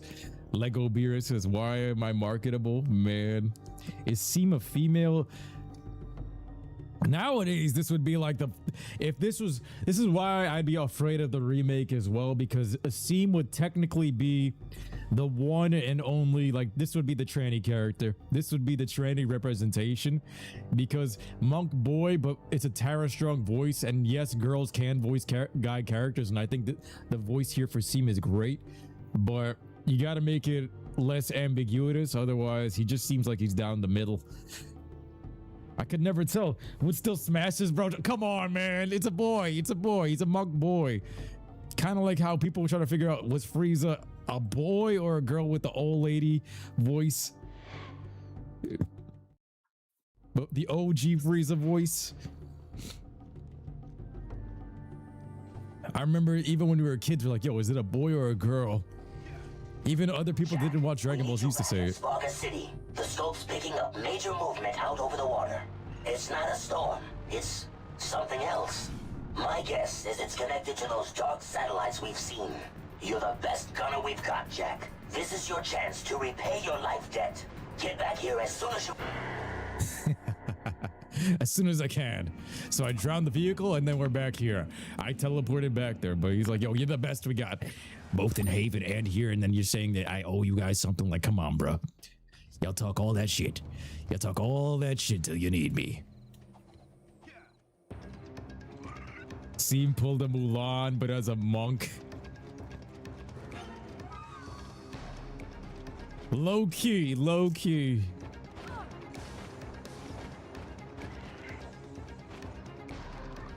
Now this whole place is under siege. Over here, it's complete war zone as well. This thing looking like the Middle East right now. Looking like the Middle East when everybody's shooting out the Dark Makers. At least they were prepared. Look at the warriors. This is how the Israelis got their assault rifles and everything ready. So I don't know, man. They treating these Dark Makers with the utmost gunpowder.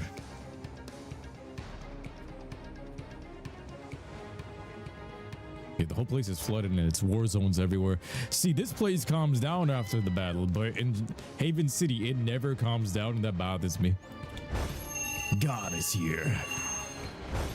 Yo, the shouties, they got guns too. This is another thing. I was like, yo, look at the women got guns and they can shoot as well.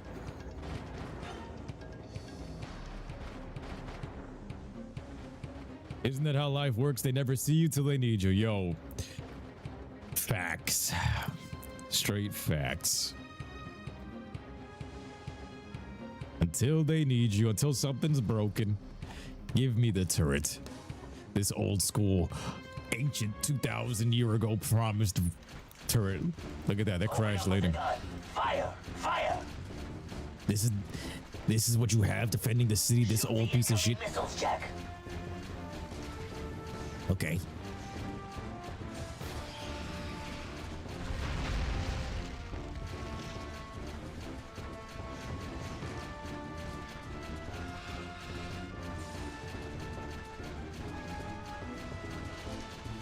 Just gotta hammer all the weak spots, then boom.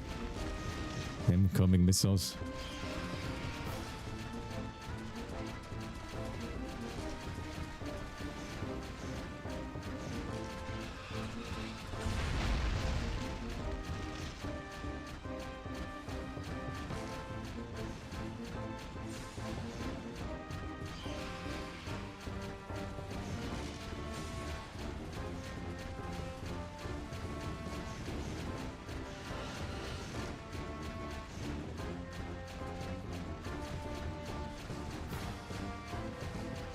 We got 3 of them on the field right now. This one's got 2 shots on his legs. I gotta get the stubby legs. These things look... They got these squid tentacles all over the place. You're taking hits. Yeah, Davis, you see me taking hits. Why don't you go do something then?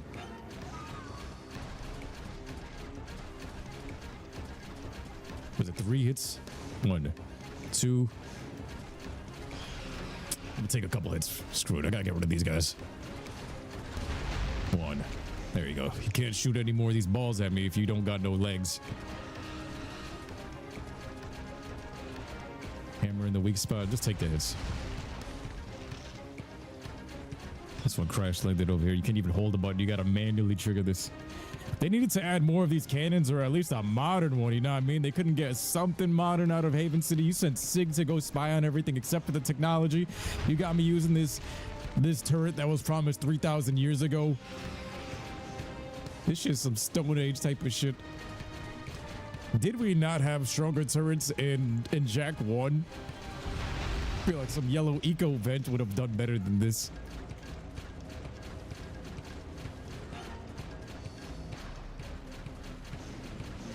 Especially after the drill platform.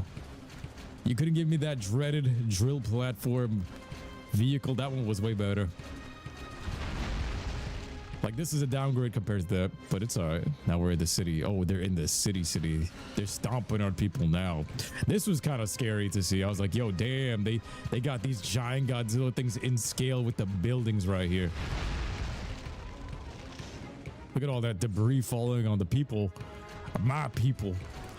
You see this? This is my people. You see this house is my house. You see this table? This is my table. Bada bing, bada boom. Only one more machine left. That's it. That thing is huge. It's taller than every building here. It's huge.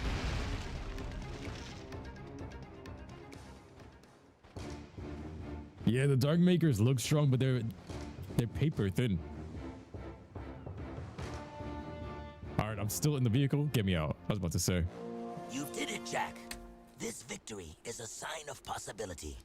Times are grim, but when I was the leader of Haven City, times seemed grim then too. Take hope. Even the smallest weed finds shelter within the rocks.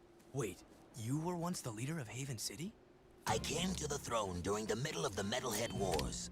Baron Praxis betrayed me and banished me to the wasteland. The rest, you know. Anyway, here is your third and final battle amulet. You are one of us now. That war amulet is a beacon. If ever you need us, use it to call, and we will be there. And from me, a welcoming gift. This rare precursor armor is said to have been worn by Mar himself. I was saving it for my own son. But right now, you should wear it in this difficult time. Thanks. I don't have anything for you. You give us all hope, Jack. That is gift enough. Welcome to the clan. That's the best thing you could hear from your father, but that whole cutscene right there, like that dialogue should have been shared at the beginning, that you were exiled from Haven and you were the king. But then he was also like, yo, I should give this to my own son, which he did. And then he was also like, Mar had worn this, which he did, and he is wearing it right now. So like all the parallels with the writing there, it works and it's still good. But that's how good Jack and Daxter is. Raven says, you like Damus throughout the game, but you feel like he grew attached to Jack too quickly without much of a reason. We win a few gladiator matches and a few chores, and then boom. Yeah, we should have had some more missions where we're driving with him through the storms and stuff like that, or did some more shootouts. Like Sig did it properly in Jack 2, where we grew close to him with those type of missions. Like right off the bat, you're doing co-op hunting missions. Like that's what it should have been. We didn't get none of those father-son missions. It was just show off your strength in the arena and he was pissed at you for a bit. You know what I mean? It did feel rushed. But what can you do? The smallest weed. Jack is the prince of... Yeah, he is the prince of both Haven and Spargus. Yep. He's technically the heir to both. Both of them. And he's Mar. So technically this dude is the god of this realm.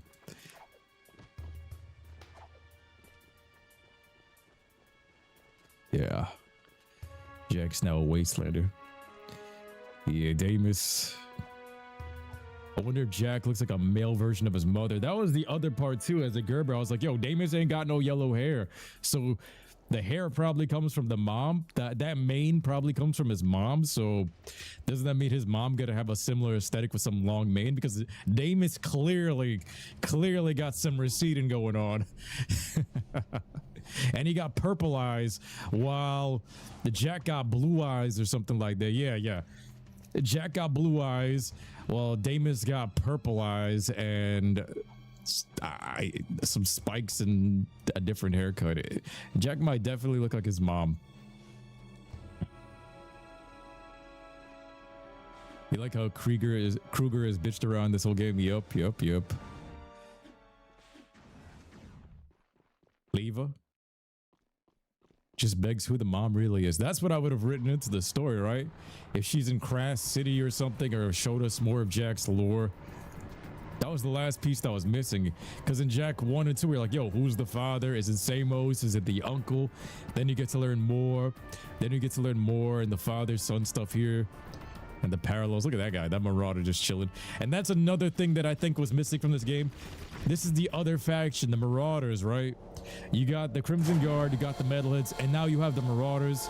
But they never really had a definitive boss fight for those guys. There's no definitive leader for the Marauders either. The leadership here sucks. Like, yo, who's the leader of the Marauders? Let me go fight the big one. There is none. Bro just says, I wonder what Damus did for the Barons kick him out of the city. I thought they explained that somewhere. It was something to do with the Metalheads.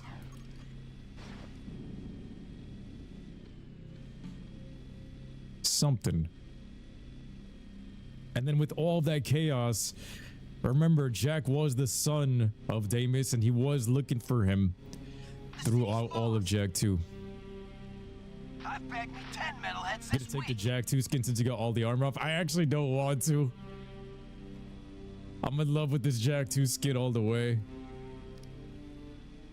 Because I'm already seeing the real outfit in the cutscene, so I was like, you know what? The cutscene's gonna have the armor. This is just, to me, the best Jak and Daxter skin. SS3. It's because of this. Oh man, I don't have no charge. The light wings. The hell is this? Now the Dark Makers, they're just attacking everywhere we was at. Nice shot. Oh, I was about to go Dark Jak. I start blasting the tree. Yo, why couldn't we have this turret? Like, literally the next mission, we got an upgraded Haven City turret. Look at this. And we couldn't use this in Smargus? No, they made me use the archaic old stone Flintstone shit. This is so much smoother. Bro, what?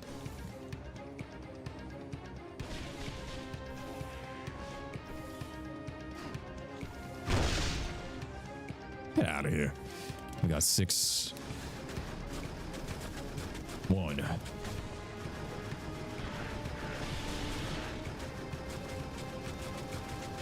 2. And 3. 3 licks to get to the center of a Tootsie Roll Pop. Look at that thing. That thing just got blasted into oblivion.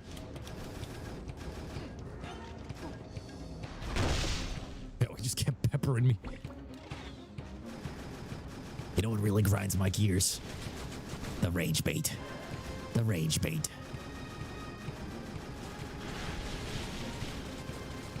Two. And 3. See how much better this turret is than the very next mission? And they all died. And now we get the Cybertrace music. There's one behind me. You only needed really 4 of these. I don't know why you need the 5th one. 3. You only needed 3 of the artifacts to get up here. You can't blame me because you love Jak 2 as well. Yo, Jak 2, this is just the cleanest skin. Hey, yo, don't kill me up here.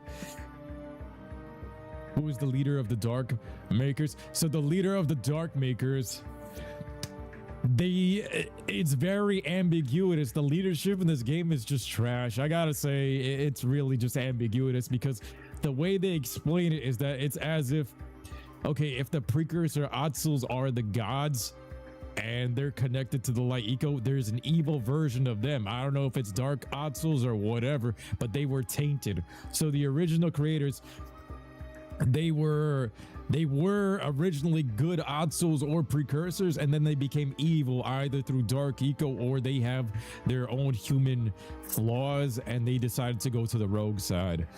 You know what I mean? So that's how ambiguous the Dark Makers were. But under the Dark Makers, it's supposed to be the Metalheads, which core, it got really messy with the leadership, bro. And that's why at the same time, they just said, yo, we're going to choose Errol and he's going to run the factions. Raven says, I think Praxis manipulated certain events and used Damus to take the blame. Could be. Bro, just trying to grow out the hair. Yo, grow out the hair. It's worth it. It should have been Gall and Maya. It really should have been Gall and Maya. They fit the part.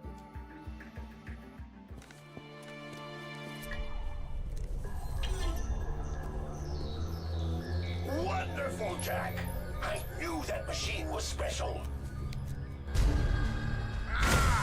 Get out of my head. Jack? Jack? I'm losing you, buddy! It's linking me into the Darkmaker ship systems. They're taking me to them. Jack! Jack! Yo, he just To the Darkmaker ship. he uploaded his conscious. He sounds so happy, even though we got into the ship.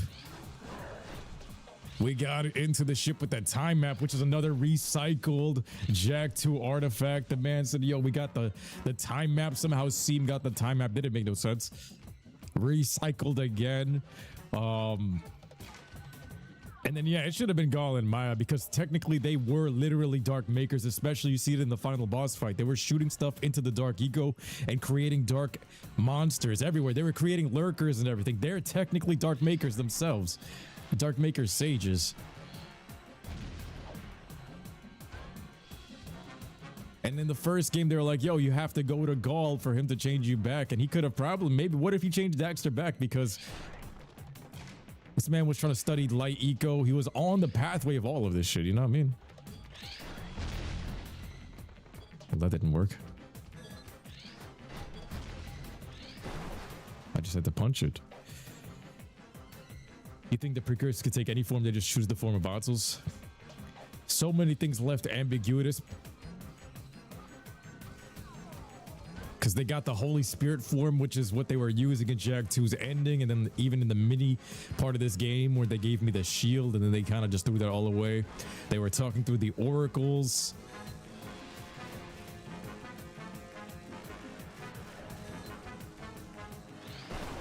And even Seam is like, yo, this is the face of the precursors right here. It's Daxter, Orange Lightning. And then in Lost Frontier, yes, it's not the same Naughty Dog, but then they went with Dark Daxter and all this shit. I didn't like Dark Daxter. The concept of it was just and then on top of that, the execution, the moves, and those missions were ass. Bang. Got some floatiness to this. They upgraded this Titan mech. Stomp on his head. Don't forget it. Can we swing and bam. Bam.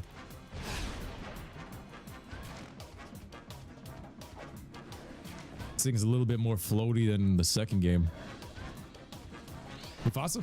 Boom. We got this cube.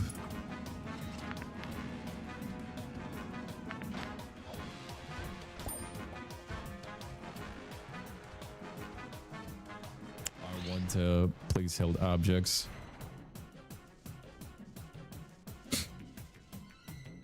Let's go over here.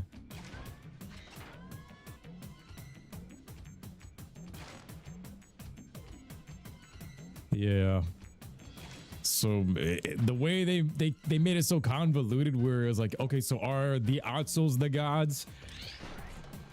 Are the Otzels the gods? And then are the evil Otzels? Are the Dark Makers? If they were evil Otzels, do they look like Daxter's sign at the top of the Hip Hog Haven Saloon with devil horns and a pitchfork? Is that the Dark Makers for real?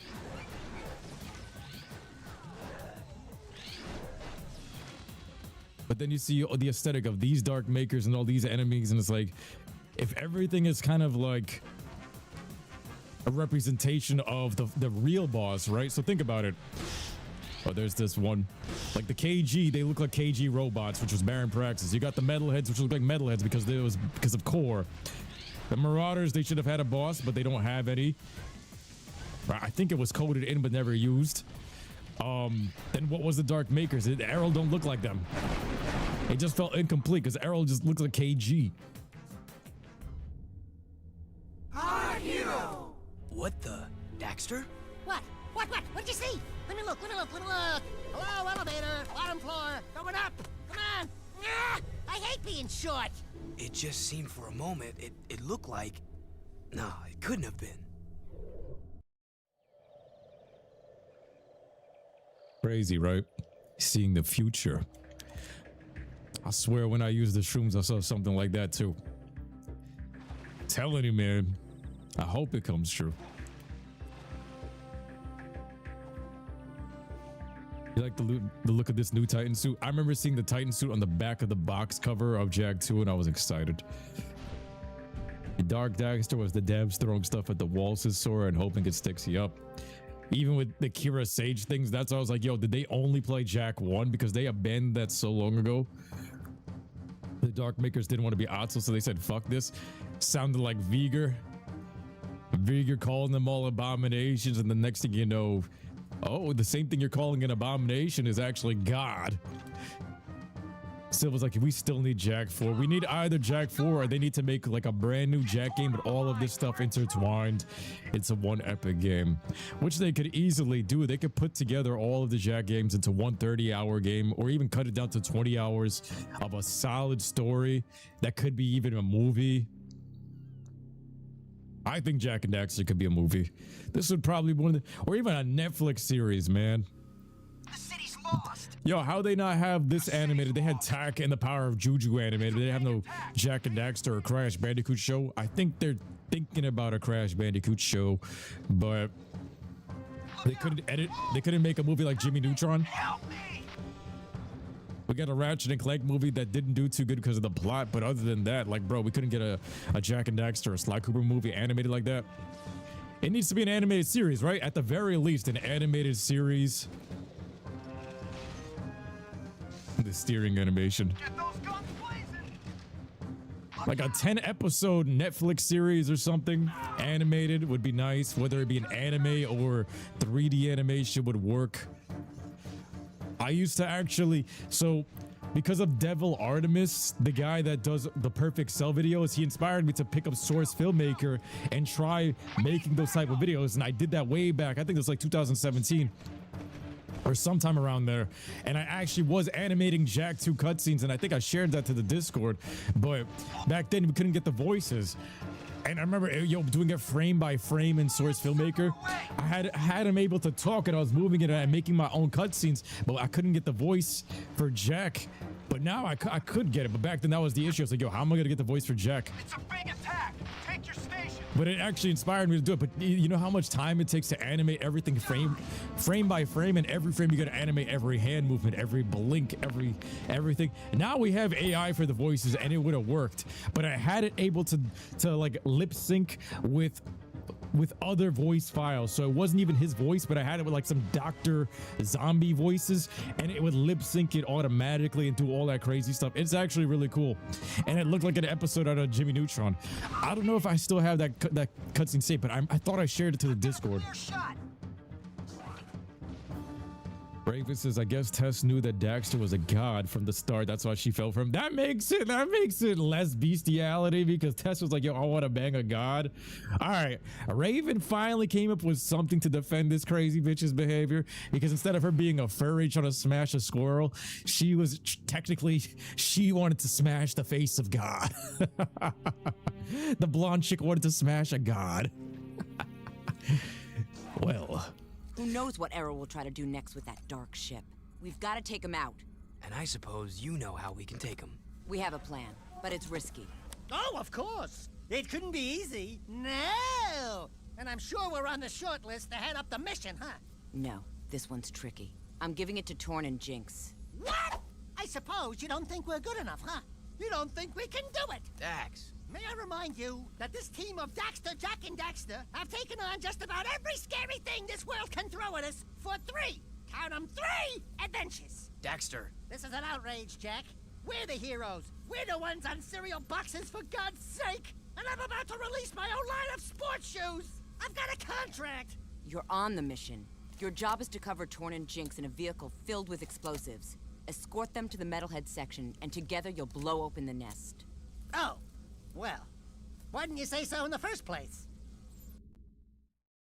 He's got a contract. He's got a sports shoes. This was my favorite mission in the game. You got Torn finally stepping into battle. Look at this. Oh. You're going through the whole battlefield. Torn is actually doing some work with one of my favorite vehicles right there from the stuff that we got earlier. And then we're putting together with this cruiser that we have here. And Sig is out here. He just kind of pitched in here, though, helping out Haven, even though he was a spy. He said, yo, forget Haven, even though he's back. Don't make sense, but all right. And we got Jinx just riding passengers shotgun because he's the face of the underground as the one soldier out there actually doing shit. You know what I mean? But then we were cruising through the whole city and we taking it over. It's like you and your boys just cruising through the map, cruising through the Fortnite, the battle royale, and you guys just whooping everything's ass. We're flying through, we're flying above, we're escorting. I wish it was a co-op mission, but this was one of my favorite missions of all time. Sweet shot. Because I was like, yo, we're squatted up. We taking over the city. We taking over the city. It's us and the boys. A squad of 4. Jinx is here for no reason other than moral support, but it's all good. Actually, I think he's driving. Sig's here for no reason. Sig is just here to add some wholesomeness because he said fuck Haven, but then he's still here.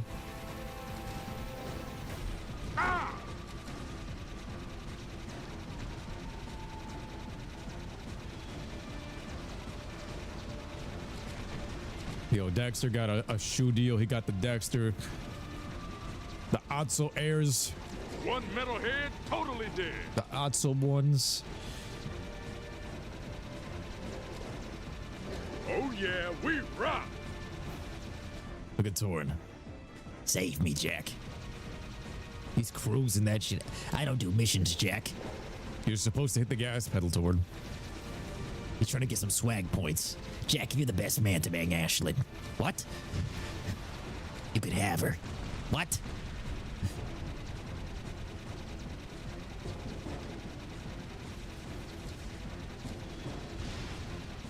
Boom. Melted. The metalhead hunting machine.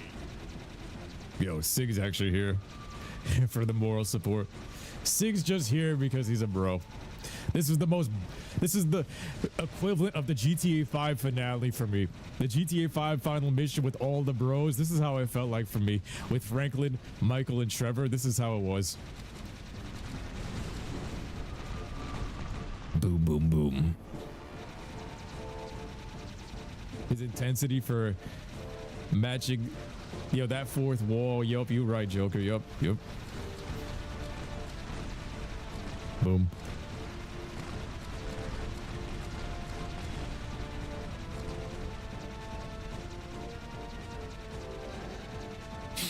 Oh, they nailed the war music for Jak 3. Oh yeah, I agree with that. The war music, it was great. What was this? Seeing these orbs up here threw me off so much because I was like, yo, how do we ever get these orbs on top of this thing? And I'm like, yo, do we have to do this mission and jump out? Who else had difficulty getting those orbs? Because I was like, yo, how do we do it? Look at that. You see that right there? Is that what the Dark Makers look like? We just referenced the sign and it's here in this next mission. So they're like, yo, if the Otzels are the gods and they got evil gods, does that not mean they look like that? They got devil horns like Daxter? Is this the Dark Makers right here? They said they used to be precursors, or they used to be the good guys, and then they got turned. Too many! By power and corrupted, so I'm guessing that makes sense. Yeah, those orbs up there were nightmare fuel. And as a kid, I remember I was like, yo, I want 100% all these games. And I came back as an adult and I did it. That was a life goal. That was a life goal. Whether it be Kingdom Hearts getting the ultimate Keyblade and 100%ing that and platinuming it, or whether it be this one and getting the green scarf. Look at this. We're flying all the way up here. I'm like, yo, how do we reach up here? I was like, how do you reach up here to get those orbs? Because you're seeing it right there. And I was like, yo, I never figured it out. Because it's like, yo, how do you do it?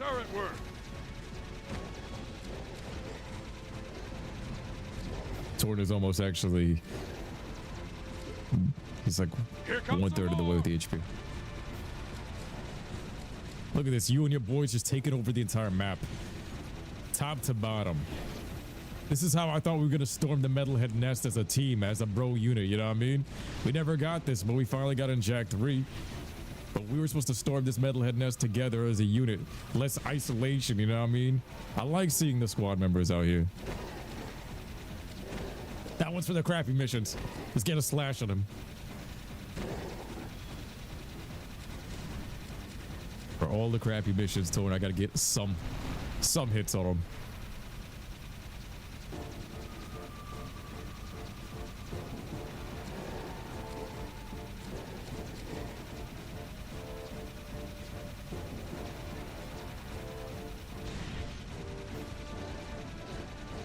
And then my other thing about this area too, like this area, they sucked all the life out of it. I get it, it's the metalhead nest area, but it was like, bro, I do miss this section of the city. But once it turns into this metalhead shit, they took out all the soul. You're good, you're good. You got like 2 shots left on your 20. You're good, you're good. All this spiky, gooey Ben 10 type of stuff right here. This Martin mystery goop. Oh shit, I wasn't good. Oh damn, they put me back here. Whatever. Raven says, as a kid, you would climb one of these towers and overlook the entire city as Jack. You're one of those heroes, aren't you? Yes. I would do the same shit, bro. I used to be thinking like, I used to play this like I'm Batman. Climb to the highest peak, go to the top of the tower, the Baron Praxis' tower in Jak 2, and I used to be like, this is my city. Too many. You see those people? Those are my people. You see this palace? That's my palace. You see this chair? That's my chair. I used to like role play low key, like me walking out of the palace. Like I just woke up on a Saturday and I'm like, yep, I'm the Prince of all Haven. I'm the Prince of Haven. The Prince of all Saints is I, and I have just awoken from my slumber. Will I play Fortnite tonight? I will see, Silva. We'll see. I can't guarantee it. Maybe this week though. I definitely want to get in one play session. The princess would be up in the stairs in the highest room in the tallest tower. Yes, Shrek, Fiona. Highest room, tallest tower type of shit. I miss that generation. That Princess Peach type of shit.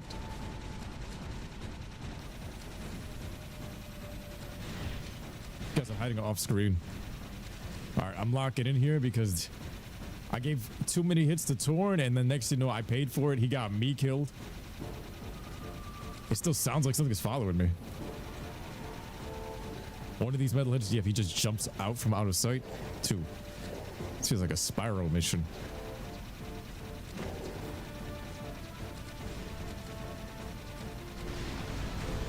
Explosions and warfare everywhere. If they remade this in an updated engine with some like particles and indestructible environments and stuff, oh man. I just wish they didn't have to destroy part of the city. Every time I look at this section, I'm like, they had to destroy the palace, definitely. It seems like for disk space. To make a whole nother city, I think they maxed out everything on Jak 2. They were like, yo, we used up everything we could in Jak 2. The only way we can do this is if we delete parts of the city on that disk space, that limited disk space. Hey, yo, disk space. Hey, yo. I'm talking too fast. I wish they remade the city back the way it was and added this as an extra section. Like this is like a cancerous growth on the city. If it was just like a little bit more on the outer part. We died literally 2 seconds away from the ending here.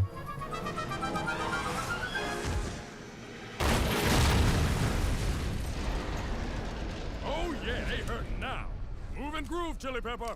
All right, it's payback time. You ready to rock, Dax? You mean go in that place? Jack, maybe I'll stay here and protect Sig. He's like, my nigga. Bro, Torn actually showing us that he has some moves, and then here we get some cracked new gun. He just gave me a nuke, the Supernova. Now you have all the guns. Yeah. Torn was a badass here. They did make up for it. Shrek is love, Shrek is life. Hey, yo, the tentacles and everything. Torn's driving sucks, but he did do a good dodge roll. All right. Can we do this? So I got my light jack. If you kill these things, they open up the path, right? But can I just do this?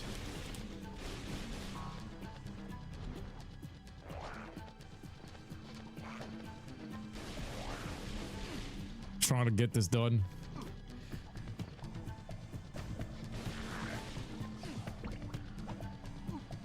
Bruh. Screw it.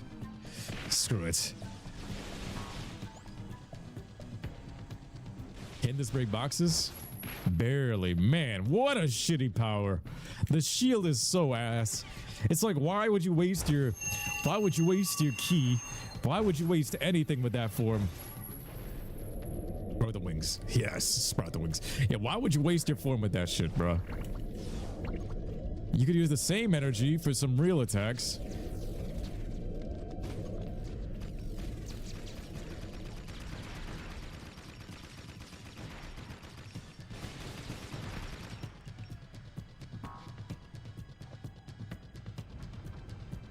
The Zawarudo is busted. Oh, what's that? Raven says, great job, Sword, but you're a simp god. Hey, yeah, he is, and he's low-key a cuck in this game. They turned my boy from a badass / Vegeta character into a cook. He's just watching us take Ashlyn from him. And then the next game, in Jack X, he gets back together with Ashlyn, but it's like, homie hoppers. Toki wo tomare. It's how Dio says the world in Japanese. The world.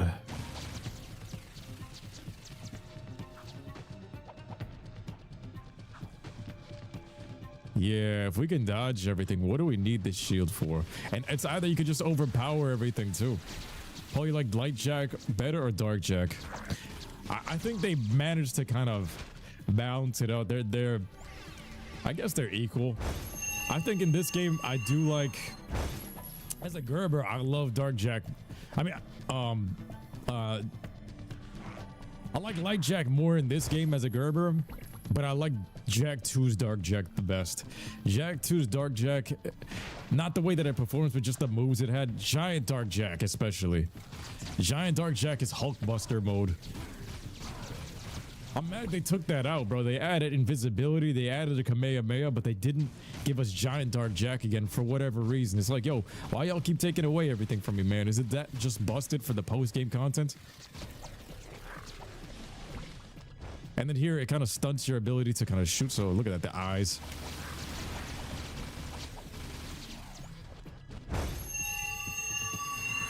Ultra Instinct. Yeah, it's so overpowered. I said we were only going to use the base guns, but like, look at this. Some of these missions, it was just meant for it. I tried my best to use them as little as I could have, especially with the bosses, but these guns are just broken. Especially that one right there. That's the most broken gun in the game. The aiming in this game ain't all that either, because you look at this. I can't aim down sight properly, especially with these first guns. I can't reach that with the scatter gun. Maybe with the Peacemaker. You know what?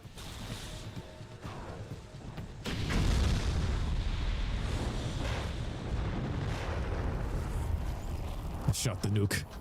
I shot the nuke.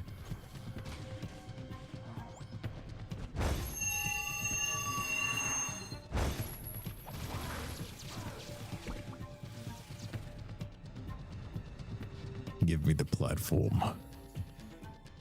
If it was possible, would you see Ultra Vegito? Like the fusion of both? There could be a mod for that. Ultra Instinct Ego Gogeta.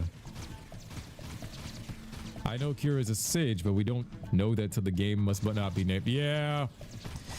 And then the first game is like, Yeah, Kira, remember you're gonna have a whole sage journey. I believe you could be a sage. and that plot wasn't even mentioned whatsoever in the next 4 games. Man, they mishandled Kira after the first game. She was so mishandled, and more.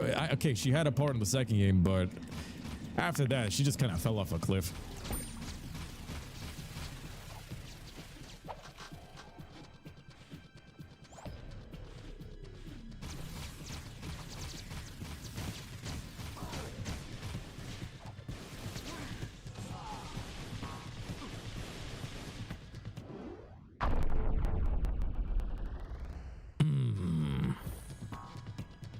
Worth.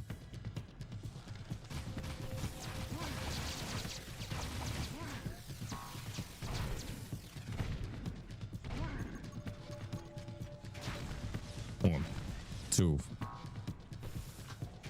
3, 4, 5, 6, 7.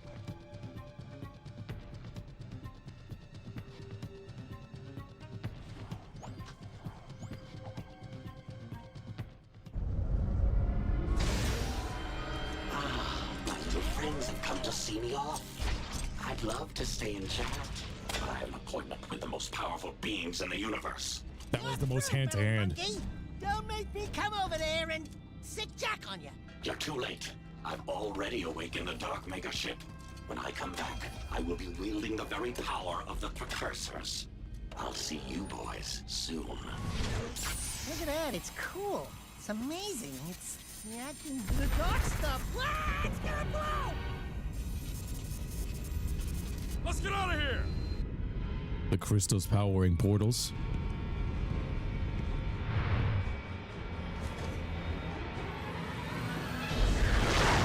We blew up the asparagus squid. Yeah, I wanted to square up with Arrow right there, like hand-to-hand combat. Let me get a quick time event or something. This man seemed like he could beat me there. He was trying to flex that he could beat me. You saw that he pointed the laser and we cowered out. Come on, man.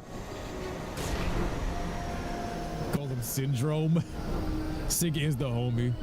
That's my Namek right here. That's Piccolo. The ride or die.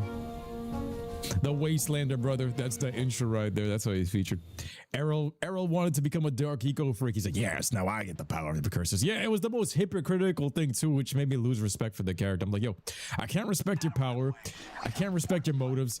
They should have given it to Colin Meyer. They were the real ones, man. This guy spent his whole life calling us dark eco freak, so now he's the dark eco freak, and now he looks like a freak.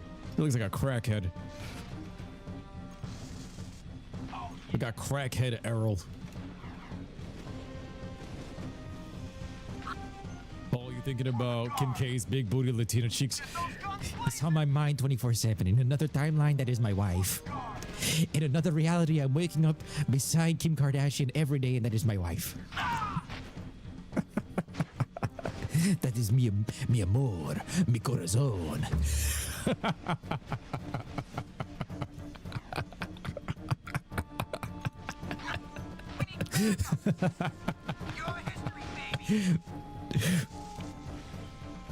In another timeline, Kim Kardashian and her big booty cheeks. That is my Kira. KGM says right, that could have been a God of War style QTE. It should have been. I wanted to see them square up hand to hand. Silva says in an alternate reality, I have a big booty Mulan. Yo, amen to that. Happy Easter, brother. Jack, serious trouble. Onin says there are strange forces at work. Fate has been twisted by something more powerful than anything she has ever seen in her many years. Something now awake deep in the catacombs. Let me guess. You blowhards want us to go down there, correct? The best access to the catacombs is on the metalhead side of the city. Sometimes I really hate you guys. Onin says she sees your fate turning black with uncertainty. Onin says it will be very dangerous indeed. Onin says Pecker will escort you to the catacombs and... What? What did you say? You will be Onin's eyes and Jack's wisdom. You must do this. Okay, fine. But I am gone the moment that things get sticky. You two, get to the catacomb entrance and take care of business. I'll meet you there when the ghost is clear. Yo, they fighting outside. He's just trying to tase the machine. Look at that guy. He's using full brain cells right here. He's using all brain cells. We're outside the fortress. I don't know why she decided to set up her tent here. For what spiritual purposes and why they got a skull on this thing, but... Like, bro, I missed the other parts of the map, and it just feels like it's PS2 limitations, them chopping it out. Because why would they just put her... She just seems like a background character inside the HQ over here. She's just an afterthought, and then over here, they just put the tent in the random part of the middle of the war. Sort them out later. They just put her tent in the middle of the war. You see Crimson Guard trying to shock things outside. How are you supposed to meditate and do anything? Like, bruh. Blow up next to the other one here.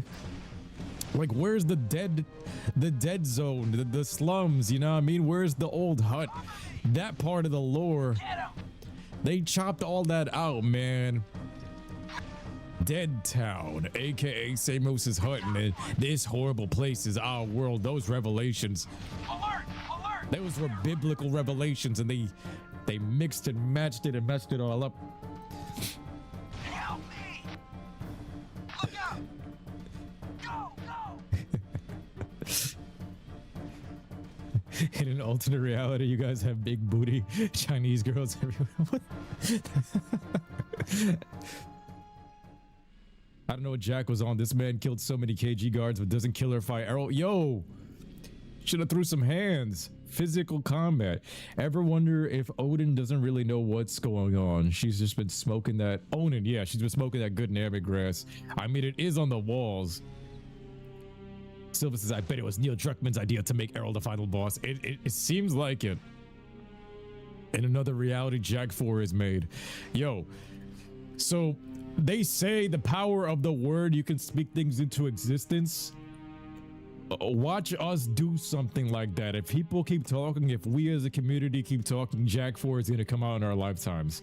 Whether it be a new announcement of them remaking the trilogy or Jack 4. If we keep talking about it, it'll spawn in. This thing keeps happening too, where like, bro, you see me mention stuff in the Discord and the next, you know, a couple days later, yo, now that's actually canon. So if we just keep saying Jack 4, hashtag Jack 4, you never know. You never know. Don't put it past them. How we get Sly 4? You know what I mean? Everybody knows that Namek grass is the best grass. Oh, hell yeah. Hell yeah. The Bible says all herb is good. Debo says, if I didn't know Jesus, I wouldn't know the devil.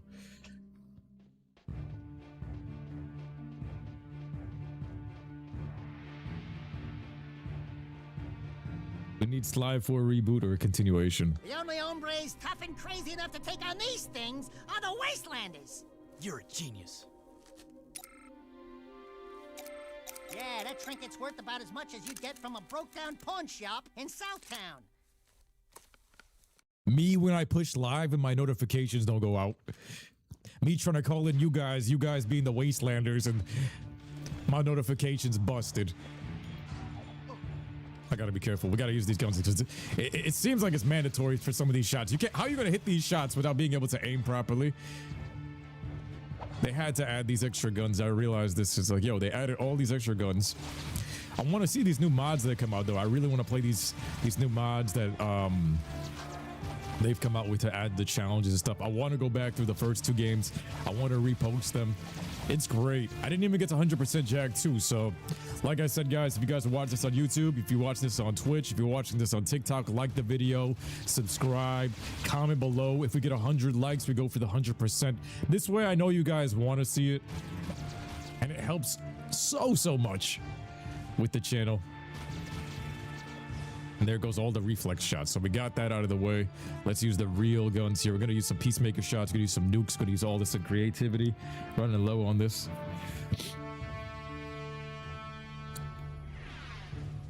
Retro says this or the War Factory is your favorite area. I remember going through this part too, just for the scene that we're about to see. Going through the stadium ruins saddened you as a kid. Music added to it compared to how it was in Jag 2. It's a dead zone just like the rest of Haven City. Yeah, I 100% agree with that. It feels like you're just going through the dead area of your childhood. It felt like they turned the stadium into dead zone. Like they turned this into the old town, like the slums, like this horrible place is our world, like the Samos's hut type of area. Everything's just dead. Death and despair and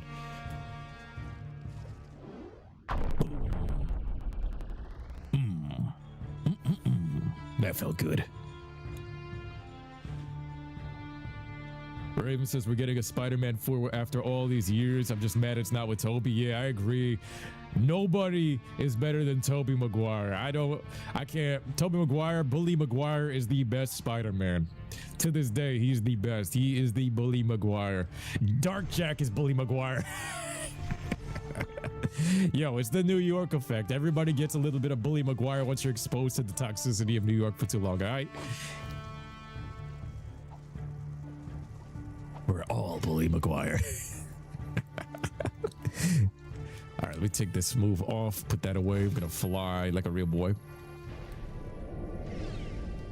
You guys would rather a Sly 3 reboot. They need some Sly 3 open goal to create some mods. A warning says you can't run 2 mods at the same time. It depends. You can't run like, yeah.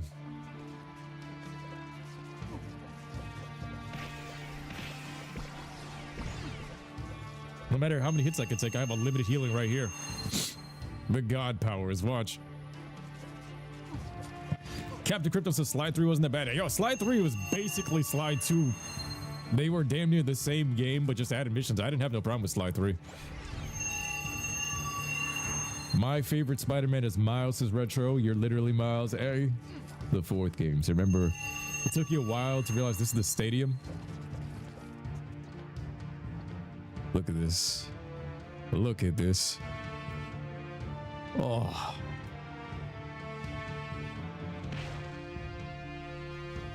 This is the spot where Kira was flirting with that little. Let me just. Where's your boyfriend now, Kira? I'm gone for 2 years. 2 years, and you start clapping. Errol? You let Errol clap your cheeks? This is why I'm going for Ashland. The god power plus the dark ego. The mix of the yin and yang, the perfect balance, the perfect harmony, the perfect soldier. Magic must defeat magic. The balance of dark and light. Every light casts a shadow.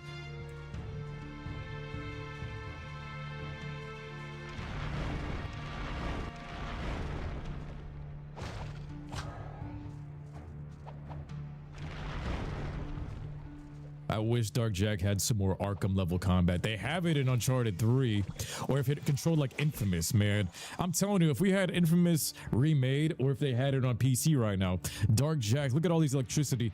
They could easily make a Jack mod for that game and have him shoot purple electricity, have him charge up purple electricity from all the sources and stuff, and it would work. It would work. He has blades, the way he punches and everything, it moves similar to the way it should. Like it locks on and everything. Like if they ever remade it, a Jack mod for Infamous would go crazy. It would go crazy. I wish we had a Jack mod for Infamous. Infamous 1 especially, because Haven City and Empire City, it's all New York based. It's based off of Grand Theft Auto 3. It's all the same place, so the same energy. It matches.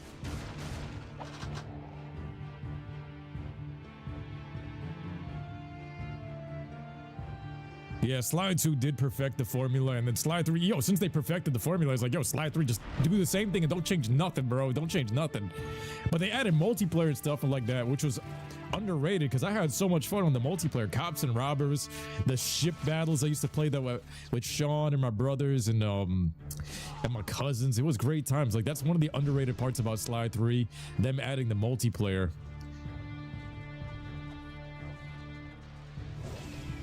My Kamehamehas. Nice. Raven says it's okay, Paul. You could say the word without the pass. It's okay to say Ginger. Gameplay wise, Slide 3 is better than Slide 2, says Captain Krypton. But Slide 2 has the better story. I thought they were both great stories. I like the way they tied in Dr. M and the Father's Gang. Bro, I think they were damn near on par with both. Slide 2, I would have to agree with like the ending though being a little bit more dark story-wise, narratively. But they tied up a lot of loose ends in 3. They did everything right. I think they did everything right. I think Slide 2 to Slide 3 is they're more closely matched than Jak 2 and Jak 3 are. Jak 3 here, like, yo, every time I play it, I get so many signs of stuff being rushed. Great game. They moved everything to the next level, but then there's certain sections here where it's like, yo, they copy and pasted the same enemies. They copy and pasted a lot of stuff, a lot of reused assets, and it just got that sense of being rushed in a lot of areas. That's just me being honest, bro.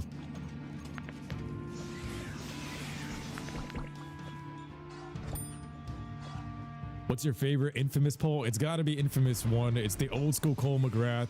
That was one of the greatest games I had ever played back in the day, and like I love that story. Infamous 1 story was one of the most mind-boggling things I had ever seen, and like around that time is when I watched Code Geass and seen a lot of the good animes with good stories, and it really raised my taste in content in terms of like writing and everything. I had a new standard after that for writing. Kessler and Cole being one, and then the Beast, they kind of redid the same trope again in the second game, but it worked so perfect. Ship battles in Slack 3 were peak. Yep. Yeah, that was the only thing I kind of missed out of Slide 3. I wish you could roam around those characters outside of the missions. Like, I wish you could have selected them from the safe house. But they did what they could. But I wish you could have selected them from the safe house and just wandered around with them. Same thing in this game. Like, I like wandering around with Daxter, and there was just something back in that era where you get to play as these other characters, and it felt really satisfying. They knew how to hype it up. You don't hate Sly 4, it just felt more cartoony and less serious than 2 and 3. Yep, it did, and then more fanfiction-y with Penelope. I don't hate it, but it was more fanfiction-y. Where have you been? I've molted 3 times already, just waiting for you. Onan says we must get through the palace ruins, but I think... Uh-oh. Jack, let me just say, before it's all over, riding on your shoulder, although it is kind of bony and uncomfortable, well, you've been a good pal. You too, Dax. These adventures, they've been great. Someone call for an army? But you're a long way from the desert. I thought you said a smart warrior never takes his opponent head on. That depends on how hard your skull is. I'd say you and I are both rather headstrong. Let's finish this. This man said you called in an army. The king shows up, but this is a one-man army. I was expecting more. Like, yo, where's the rest of them? We should have had a whole like squad. I mean, this is the king. They said the king alone. Like, what do y'all think? I felt like they should have rolled in with like at least another 2 cars of people. You know what I mean? Even if they get lost on the way out of here, at least a couple of people, some bodyguards for the kings, bruh. But that same thing that he said there was like, yo, wait for the opportune moment. That should have rang out as like a flashback, a Naruto flashback before the final hit in the end game.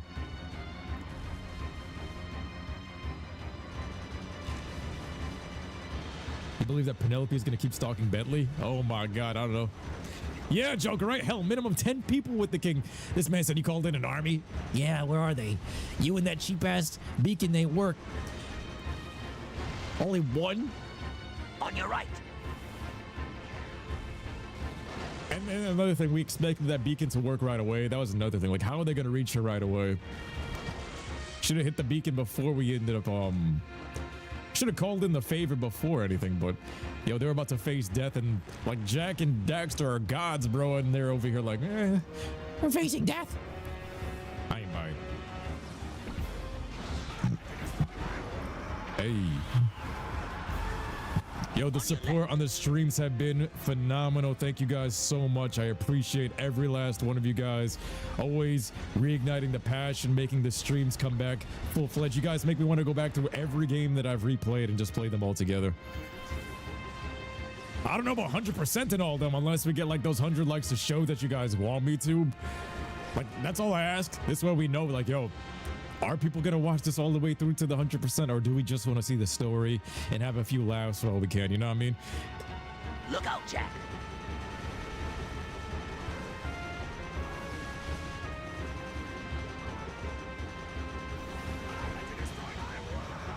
Yo, the subscription's coming in. Let's go.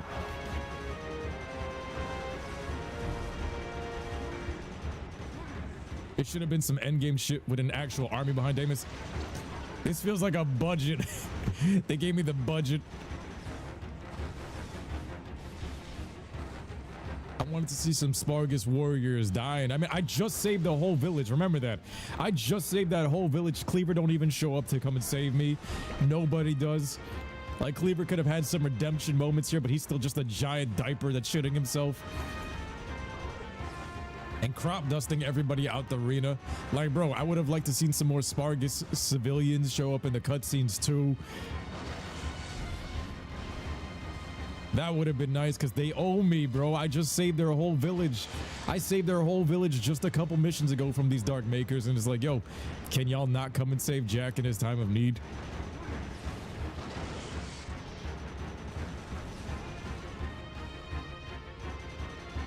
I think this is the old Haven Forest section we're driving through. Joker's like, Cleaver just being spiteful with no balls. This might be the old forest. That's the other thing too. I like the old forest. I like the temples and everything, and they all got ripped out. All the good stuff from Jak 2 got ripped out of the map, and I'm gonna be honest, all the stuff that they replaced it with Jak 3 outside of Spargus, like let's say, like look at this. You got rid of all the forest for just, this looks like a power plant. Most of the areas are subpar. You got rid of the palace. You added the new Freedom HQ. That's not as good.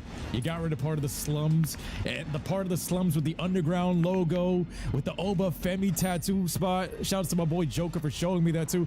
The Oba Femi tattoo spot. Like, you got rid of the underground. Like, you should have left the corner in there. You should have left some of the lore still here. You got rid of Dead Town. And you turned everything else into Dead Town. I say the Jak 2 map, just even though it's not two cities, that one city of Haven City is still better in my opinion, because it's clean. I like cleanliness. This is all Warzone and stuff like this. God of War 2018, cleanliness is next to godliness. I like the cleanup. I like the cleanup stuff, you know what I mean? That's why I love Spyro. I love cleaning up the area and making everything look nice and clean. Like, man. And that was one of the things I didn't like too much. Like, I sure didn't like too much is the fact that, yo, when you finish defeating the factions, let's say you destroyed we destroyed the Crimson Guard war factory in this episode. We also destroyed the asparagus squid metalhead skull thing by just going through the whole nest, right? Both places, Arrow's chilling there, and we just walk through, and Arrow's the leader, but he's just there. Shouldn't they have just stopped spawning in the city? The city should have started cleaning itself up. That would have been nice to see. Like in Jak 2, after the war's over, everything calms down, but you see different things like the yellow guard and all that up here. Here you didn't see that. I was like, yo, the war never stops and things don't get cleaned up. It just stays like this.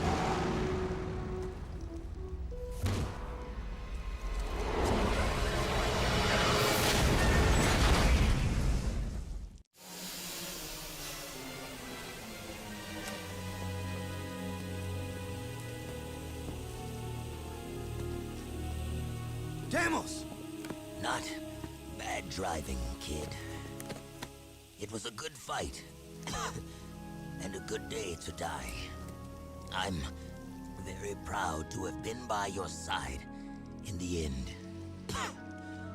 This world is not yet out of heroes. We did well together. Don't move, Al. Please, promise me one thing. Promise me you'll find my son, Mar. You'll know him when you see this. He's wearing an amulet just like it. A symbol of our lineage with the great House of Mar.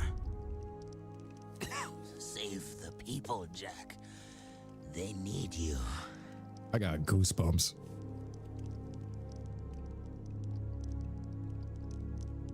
Father. Yes, you were that child. I took you from Deimos, hoping to harness your eco powers for my experiments. Then I lost you to the underground. You seem upset. Did I tell you too late? You were the son of the great warrior Deimos. Oh, and he never knew. How delightful. Ah! Bigger! Thank you for opening the door to the precursors. Don't worry, I'll be back to put you out of your misery. The cutscene should end right here. From Jak! You're willing to go down there? Without a fuss this time. Yeah, well, don't get used to it. It's just that nobody hurts my best friend and lives to brag about it. Let's get him! Man, they should have cut that part right there. I like that. He almost went Super Saiyan, bro. He's like, ah, Vigor. Yo, That was epic. They shouldn't have had Daxter talk till we get further in, but then Beaker's just kind of spawning in there, and then Damus, you see that flashback to him as Kid Jack? That should have happened towards the end of the game, like the same type of flashback with him giving us the advice to wait for the opportune moment. And I do wish if they ever remade this, bro, add some more Damus missions where he teaches you more gun skill and more hunting skills. Like Sig was teaching us Wastelander moves in Jak 2. We didn't have none of that in this game besides the Coliseum fights, bro. Like if Damus took us on some hunting trips or showed us some new moves, like that would have been cool. It's like, yo, he was training his son the whole time. That was one of the greatest cutscenes in all of Jak and Daxter for me at the same time, but it could have been better. In hindsight, 2020. But like, bro, that edginess from Jak, I want to see Jak angry, and they had it, but then they kind of pulled back right away with the comedic relief. I was like, yo, let him stay angry for a second. He's like, ah! That was about to be a Goku and Krillin Frieza Super Saiyan 1 moment on Namek. Ah, Vigor!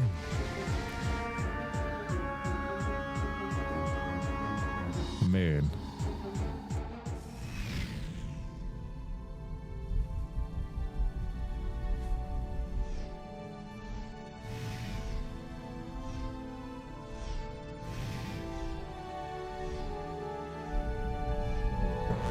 Greetings, great warrior. Before it is too late, you must power up the planet's defense system. The ecosphere has begun its energy conversion. It will take some time for the weapon to fully charge. You have proven your worth, warrior. We grant you the gift of evolution. The honor of becoming one of us. Step aside! I will be the one who evolves into a precursor. The right is mine! With a gun. Be careful what you wish for. That's what I thought the precursors were, that Holy Spirit. It is done. Don't worry, Jak. It is for the greater good that I assume this role. Even now, it may be too late. If Errol awakens the dark ship's cargo, all will be lost. Listen, Glow Boy, we've been doing all your dirty work while you slept in the stars. So stop it! Inefficient. I told you we needed a backup hero. We should have gone with Plan B. Ow, hey, cut it out! Happy with your performance. If you had been a true hero, you would have stopped Errol by now.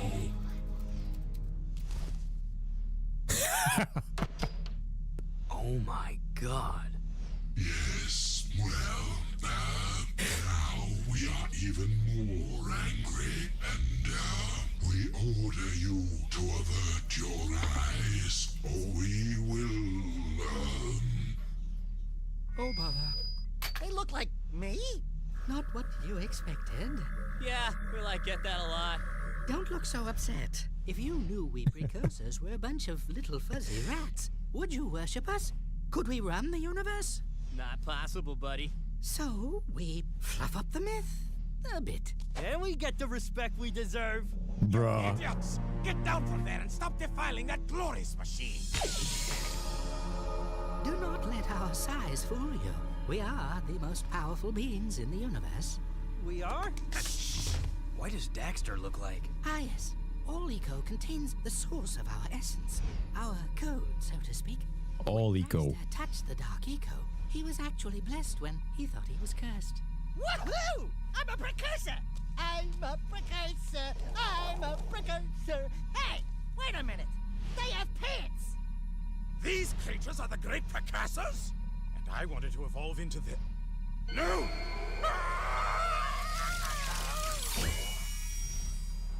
A little drafty, isn't it? The only way to ensure that Errol will not awaken the ship's cargo is to go there yourself and stop him. We will send you there from here. But the weapon... Chill out, buddy. You should have Mondale minutes to go there and get back here pronto. I mean, way before the... Hopefully before. Ba-boom! Oh, yeah! Let's move. Yo, he dodged a bullet because if they transformed him, how was he supposed to do this mission? I told you we needed a plan B. The rat gods. The rat gods. What do you guys think about that? That was one of the greatest cutscenes of all time, bro. He said, oh my God, and hit his face. He said, oh my God. The Otsu leader saw like a high-pitched Winnie the Pooh Silva. Jack's oh my God is one of the most, that's why they can't change the voice, bro. Jack's oh my God. His whole reaction is just peak. Imagine you seen God and that's how you react, like, oh shit. And they're right, bro. Nobody gonna listen to no fuzzy rat, so they had to fluff up the myth. I completely understand that, but like, why would they try to turn him into an Otsu too? He wouldn't have been able to do this mission right here, and they just gave it to Vigor because he asked for it, and he had Jack at gunpoint, and this guy smuggled himself down there. We were missing a Vigor boss battle there too as well. It should have had like a boss battle beforehand, and then he gets turned into an Otsu or something, man. But man, I felt like everything happened so quick right there. Oh shit. What do y'all think? Still, that was one of the greatest cutscenes. Still one of the greatest. Could be better, but great. Jack is like, I almost became that. If he stepped into the light. At the same time, I'm like, yo, I expected them to look like the Holy Spirit looking thing because of this. Like, bro, I thought this was the God form right here. But clearly it's not.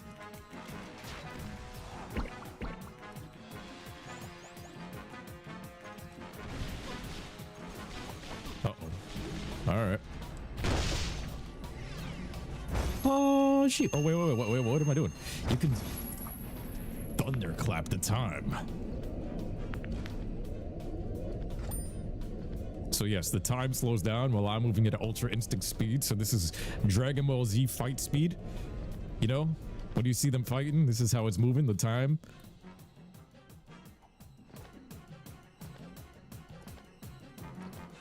Everything could be even better, but yeah. Vigor serves as a better mirror to Jack than Errol does, says Raven. They both seek the same thing, both seek the answers. It's just that Vigor's been seeking his whole life to where it became an obsession. Yep. Vigor's and the Otsu, does that mean he have godlike powers?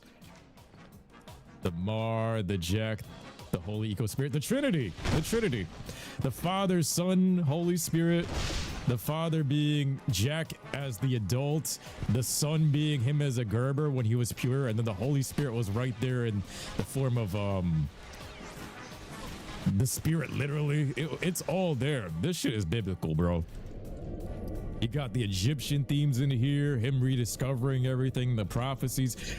Yo, Dragon Daxter is very heavy on Dragon Ball Z and like biblical studies and ancient stuff. Kind of like how the Omni King is a multiversal Gerb.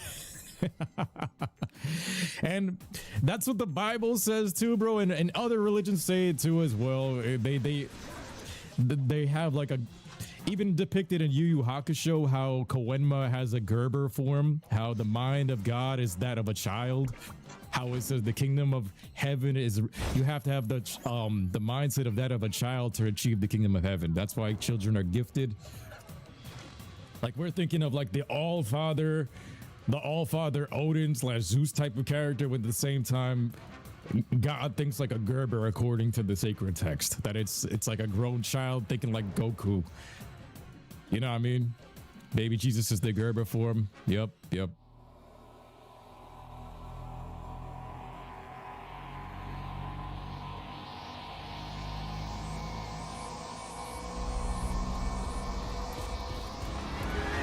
These nasty things ever wake up, the planet's finished. All of these Dark Makers at my command. Just think what I could do. You're through, Arrow. Even if we both die. Nice. Jack? I needed more of that.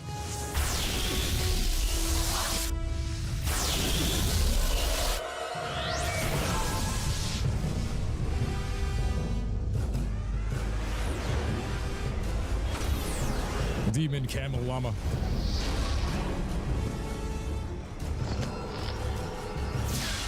Let's go, Dax. Nice. Look at this. Yo, give me 1 second. I'm restarting my TikTok stream. Thank you guys. By the way, like it up if you guys can.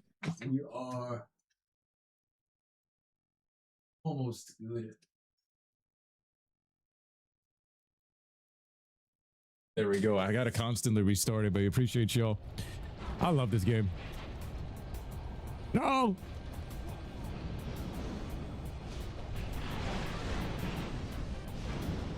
Ay, tapatio! Wait, look at the ship for a second. I never really like take a second and... This is the inside of this ship this entire time. They got like 4 of these. He's like, yo, look at this. I can reign over everything. So we got a camel for continent. Everyone got like a few of these pyramid camels per continent. But in my opinion, right, I like the Jack 1 robot more than these things. This thing, it don't seem as versatile as the Jack 1 robot. I felt like what Galda and Maya put together was way better than this thing. This thing felt like, like, look at those legs. It just feels, You think Koenma's the son of King Enma?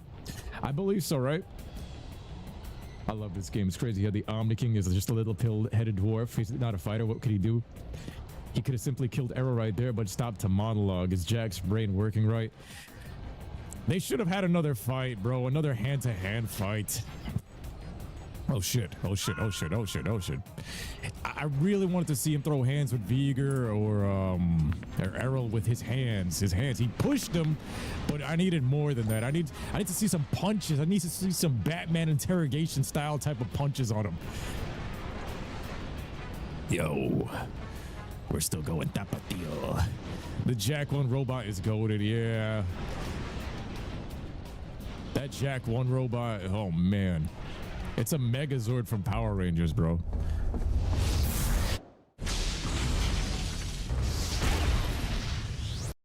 And all we did was push him. We went through this whole ship just to push him. We did it! Woohoo! They still blasted the ship. Not yet. You'll all die in my hand.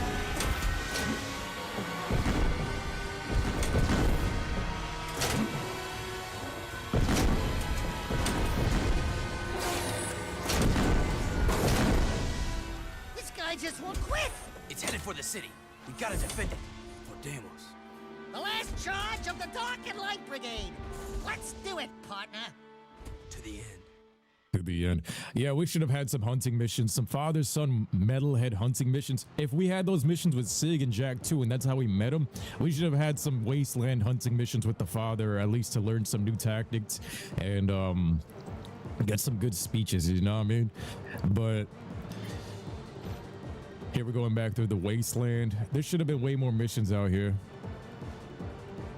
What's his motivation again? Just to purge the entire world of every form of life? Yo, that was the other part too. Like, what is Errol's real motivation? Like, Viger wanted to be had a god complex and wanted to be the savior of humanity.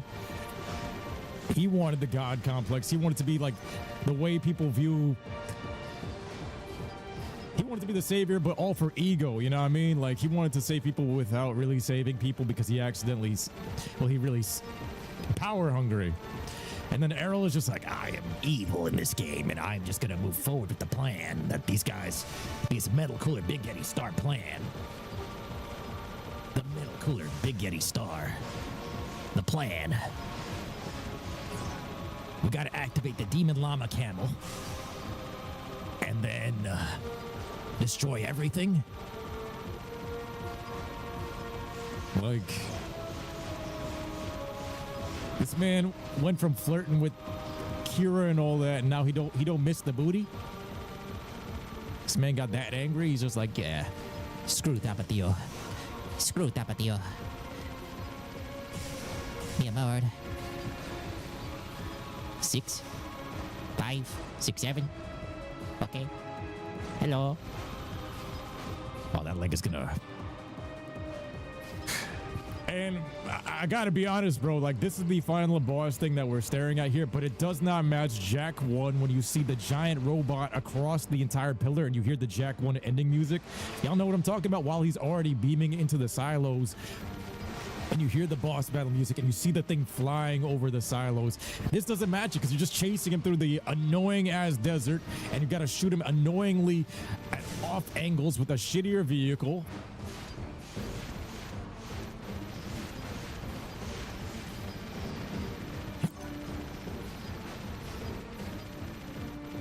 Yeah, we blew up the ship with a giant turret and everything, but it wasn't like the precursor stone gun nest. You're one of the best drivers, Jack. I know. Jackie boy. 2.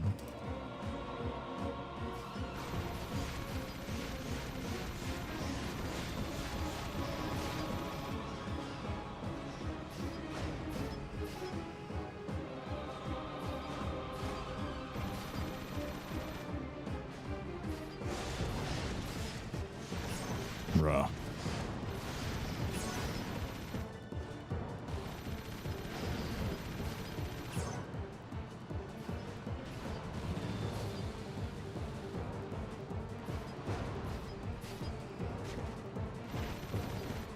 Oh my god, tapatio.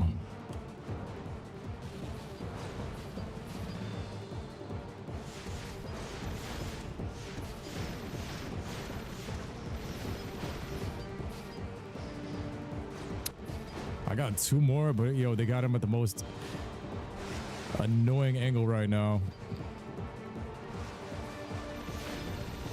And he blocked the foot with the other foot here. I'm going way up in front then. Going way up in front. Look at this. Look how fast he's moving. Can that hit? Can that hit? And you can't even aim it? Nah, bro. Nah, bro. Now I'm getting pissed. Not really pissed, just annoyed. There is, to this day, I cannot say that this fight is better than the second game or the first game. This is why this game is my least favorite out of the 3. It's still good, but like, bro, this is ass. This is shit design.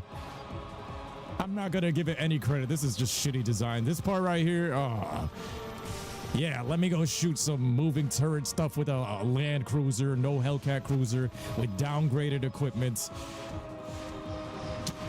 Like, why is everything Spargus related downgraded? The aesthetic is downgraded. His armor is downgraded. The vehicles are downgraded. The turrets are downgraded. The boss fight's downgraded.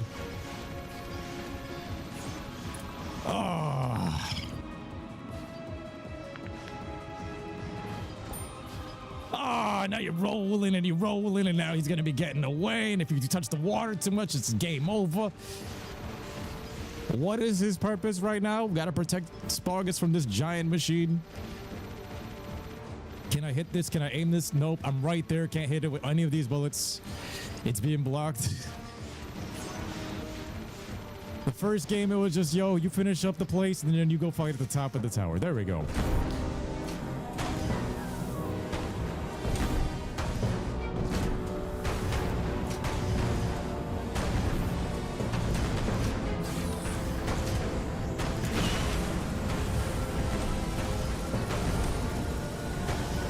So it detaches from the legs. This man hyped it up like it was the rumbling. They made it seem like he was unleashing all of the titans on humanity, all the colossal titans, when it's just demon llama pyramids that have a hovering ability, but it's still using demon llama legs for whatever reason.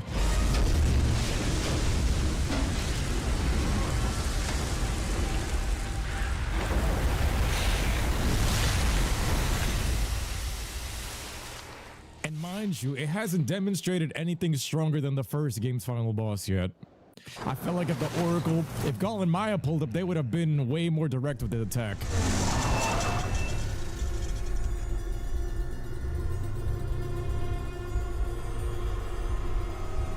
Yeah, Arrow was a psycho.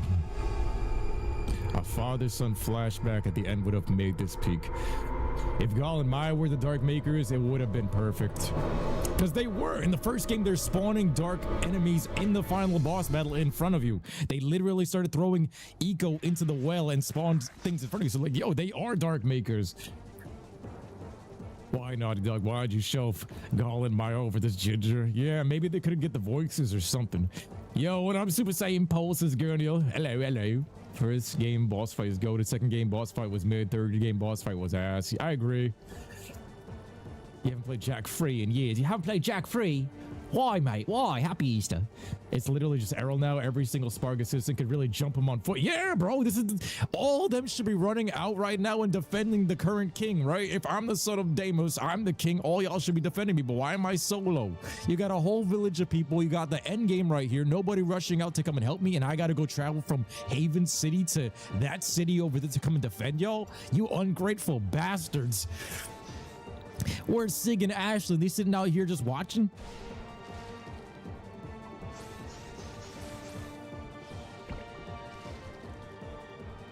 Yeah, the Jack 2 fight should have had some more Dark Eco.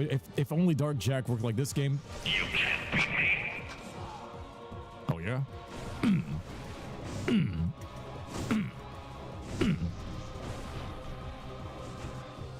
Some more of this. That should have been in Jack 2. Like that move right there. The Kamehameha.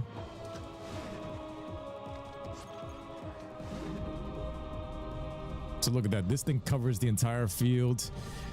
And then I could just do this one. Is he gonna go for the peck? I like how they try to do the first game's dark eco and light eco vent stuff, but why is that even here? The first game you had the sages. The second game is like, why are you pumping it out for me to use against you? You know what I mean? Time to die. Oh shit. Look at that. Look at that. The opportune moment. Let me charge up real quick. We'll hit it with Kamehameha. Kamehameha. Boom. The opportune moment. And then you get a recharge. But why in the world is there a light eco vent up here? What light eco are you using? If this is the Dark Maker ship. You know what I mean? Things don't make sense. Now you see why I never lose. Yo, you always lose. You lost a race, you lost your girl, you lost everything, every fight, every single fight you lost. What you mean?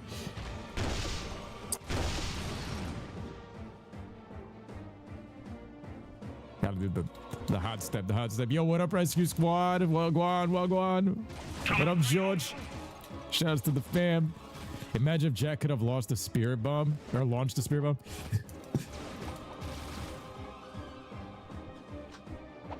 Yeah, Jack 3 is missing any ice areas. They did the same thing with Uncharted as well. They went from snowy areas and stuff like that.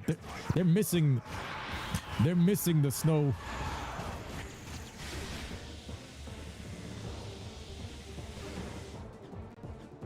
Torn did more damage than the citizens of Spargus. Damn, bro. That puts into perspective. Bro. You said he's superior. All right. Whoop his ass.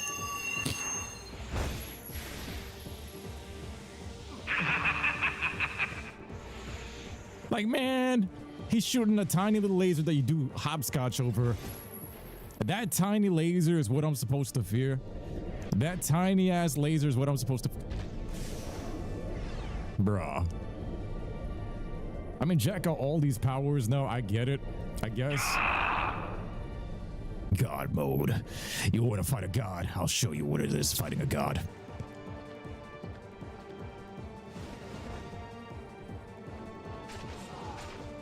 Like, the first game you're jumping over nukes on a tower. You're making this too easy. This fight to this day, man, it's an okay fight. This is an Errol boss battle, but this don't feel like no final game boss battle. This does not feel like the final game boss battle. This feels like, yeah, this would have been the final fight with Errol, okay, but there should have been something after this. A real villain after this, you know what I mean? This feels like you're beating...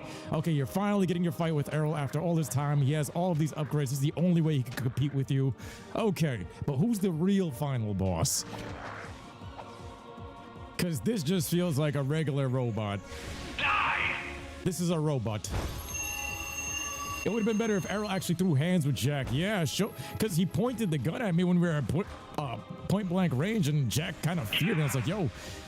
Show me why. Show me his power level. Show me if you can match him strength to strength. Are you guys equal? Like, would you play Lord of the Rings in the future stream? If it was requested enough, hell yeah.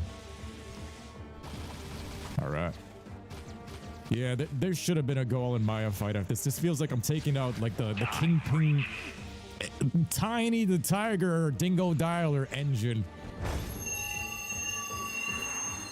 Errol is jealous that Jack has Dark Eco powers, and the hypocrisy, right? Because he's like, yo, Dark Eco freak, Dark Eco freak, Dark Eco freak. Oh, I want to be him so bad.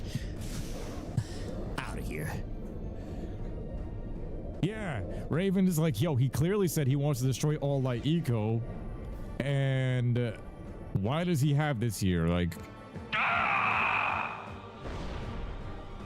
why does he hit Jack again? How is he even a reflection of Jack? They're nothing alike. I mean, the racers. They're racers. It's the racer, I guess. Number one racer, I guess, is that.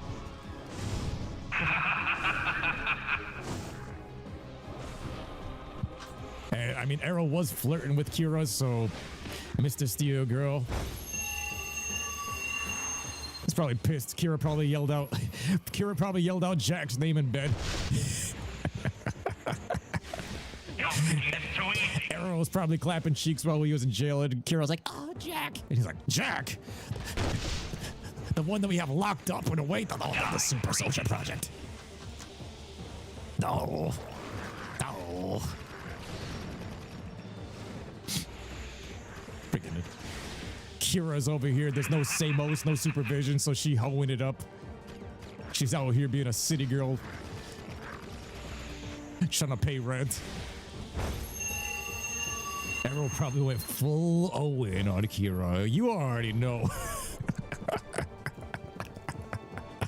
He went full Owen on Kira. Look at him now. He's doing the Beckel.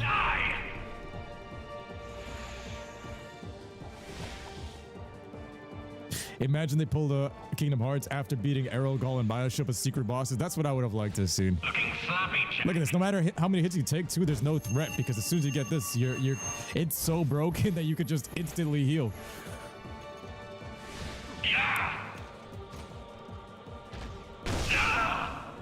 Bye-bye.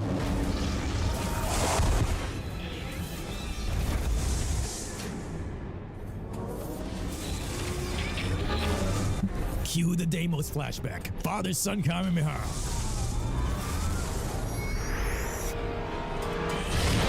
The opportune moment in strike. They was just watching.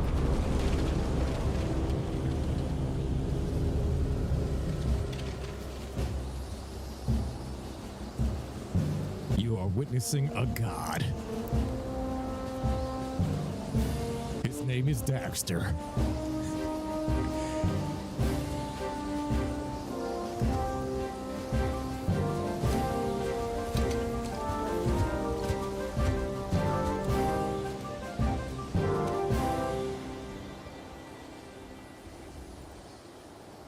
He's like, yeah, this dog, this naughty dog. Deimos watching from heaven. Thank you, brave people of this planet. Onin, Samos, and all. Your strength and wisdom in these dark times give us reason to fight on. My life's work, it turns out, was spent searching for a bunch of furballs. Onan says it is a great day for the universe. Jack, you are the greatest of heroes. You have turned the tide against the Dark Makers, and together we will win this war. But dude, there are like way more challenges in the future. Or was it the past? Yes, I was getting to that. More adventures? Where have I heard that before? We need heroes like you to help us protect the universe, Jack. Then you can call me by my first name, by what my father called me, Mar. Wait, Jack is Mar? The Mar? The real name. No time like the present. You coming, Dax? I got all I need right here, baby. But if you need me, and I know you will, you know where to find me. Oh, Daxter, my little hero. We owe you much, Daxter, for all you've done. For your bravery in the face of incredible danger, we shall grant you your deepest desire. You know, I could really use a snazzy pair of pants, like yours. I was hoping he would have transformed back to human. Sharp. I wish I had a pair just like that. Be careful what you wish for. worry, honey. You get used to it. Oh, and you may want to shave some parts. Trust me on that. Hey, yo. Hey, yo. Thanks for everything, partner. You are a great hero, Daxter. This is gonna be good. They think I'm a god. And they're right. This is going to be a long trip. Where do you think you're going, little bugger? A little bugger. I want my own sidekick, and you've been nominated. We're gonna be a great team. Just don't make me angry. That was fitting. Jack? We have something to show you. What? The universe.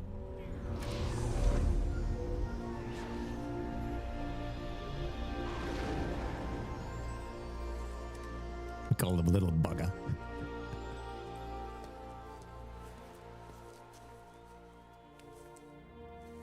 I couldn't leave you, Dax. With all our adventures ahead, you wouldn't last a second without me. Ah, what a team we are! Yeah, well, the next adventure, I call the shots. Put it in, partner. Ha! Psych! Oh, yeah. Life is good. It was bittersweet. There was so many things I wanted to happen there, but it didn't. Like, I wanted Daxter to transform back into human, and like he would have looked similar to Ratchet and Clank Deadlock's version of Jack, where he's more mature. He hit puberty or something, and he like kind of looks similar to Jack.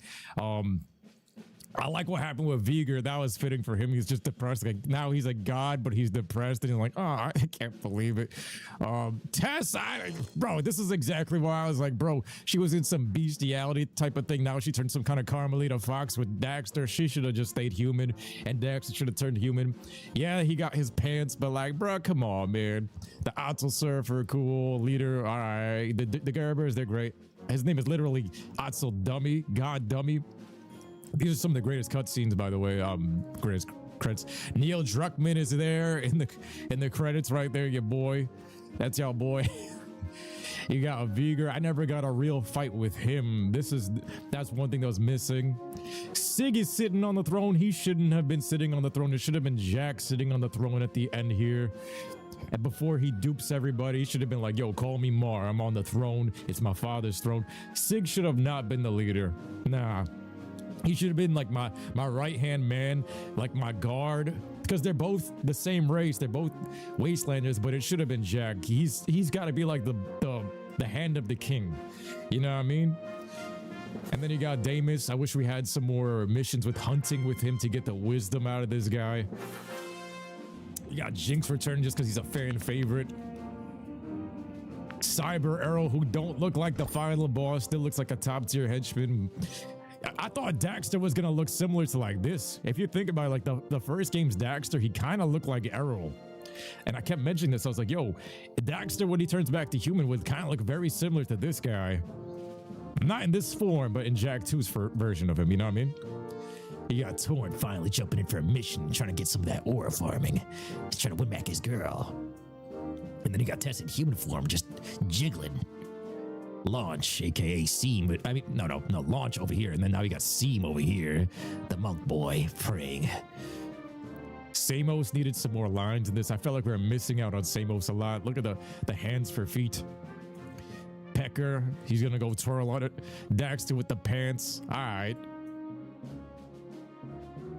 You got Onan. She also took a back seat of a role. Why are her tits sagging damn near to her knees? You got Cleaver. At least he did something good with Viger at the end there.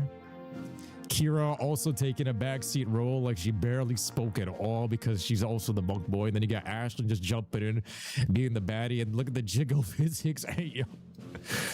I wonder if someone's gonna mod her without the tattoos. Like if you just overdo the textures without any tattoos, you could just go into Photoshop right now and just clean it up. But interesting. Then you got Jack. It's just peak. Just peak. Still an epic franchise all these years later. And then the music, the ending here is just peak. Jack can make a clone of himself like Tien. Let's be real. Most likely Cleaver, most likely ate Viger. He even made a joke about eating Dax in the game. That's what I kept saying, right? Skinned and buttered. I hope he ate him. Neil Cuckman, what an amazing series. I feel like Neil Cuckman was the reason why Arrow was so terribly written. It could have been. Like, Someone needs to make a mod that actually keeps his pants post-game and have the Otzel test and the gun cores. They could do that. This game's universe has the most nonsensical god hierarchy. How's the hierarchy go, right? Paul, the stream is an infinite out of 10. Are you gonna do Fortnite now? I gotta take a break. I'll be back in a couple hours. I gotta set this up to render. Cyber Syndrome, says Raven. You mean Cyber Arrow? He said, nah, that's not Kira. It's not really Kira. It's not the same Kira. Her face is different and the voice is different. It's not the same one as the first game. It's not the same, bae. Yo, did you just wrap it up? We just finished up the game. What up, Mr. Walgreens? Yo, shout out to you and the Jack 2 skin. We beat it in all of its glory. Oh man, the secrets are available. Yo, when it's all said and done, it's still a great game. And then at the end of the journey, you're just like, yo, the whole Jack and Daxter series, I thought it was definitively over here before I heard about Jack X. Remember that? But getting to meet Jack's father, seeing the gods in this game, finally getting the whole mystery behind the precursors and who's talking behind the oracles is all fixed from the first game. Like I said, meeting Jack's father, getting light eco in this game, all these new guns, the jet board controls. Gameplay wise, they just buffed everything to the highest potential and made it overpowered to the point where it's like, yeah, we just threw everything in there for the gameplay. What do y'all think? Out of 10, I would still give this a solid 8. Solid 8. Daxter Test's about to make some Rugrats. They're about to make some more mini gods out here. They're about to make some more squirrel gods everywhere. But yeah, guys, we beat it. 0 precursor orbs. If you guys want me to get all of them to 100% it, yo, smash that like button when you see this on YouTube, when you see this on TikTok. If we get 100 likes, I will go back and we will get the precursor orbs 100%. That's just to let me know that you guys want to see that when I post it. I'm going to be posting this all in one video, all in one part, so make sure you guys stay tuned for that. It's going to be one long video. But yo, what a great game. I appreciate all you guys coming through and lending me your hype. I want to go through the other PS2 games as well and some other stuff, but you guys bring so much good energy. Jack and Daxter has always been an amazing series. Hell yeah, hell yeah.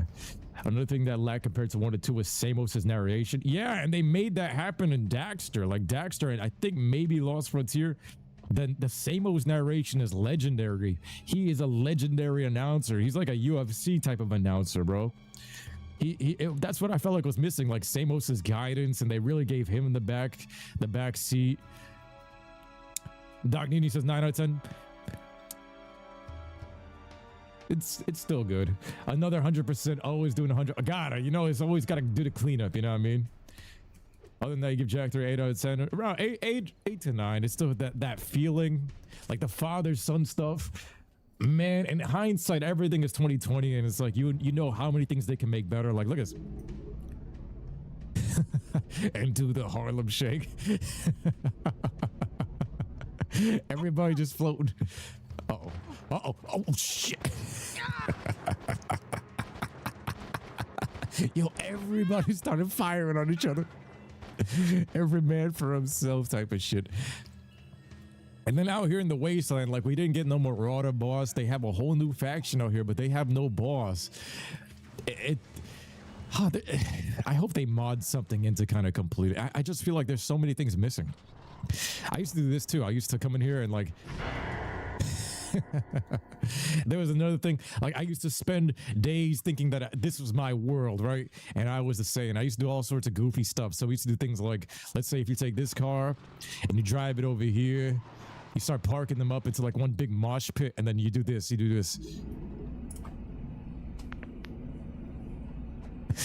Look at this. And then we're doing some ninja jumps, and you can manipulate the gravity and all this craziness, and then this thing comes flinging back down.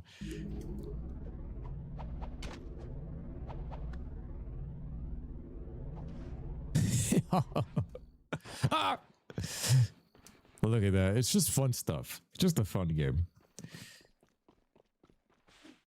Maximo series, definitely got to play that. Samos's Worst Nightmare, more MIDI Daxters.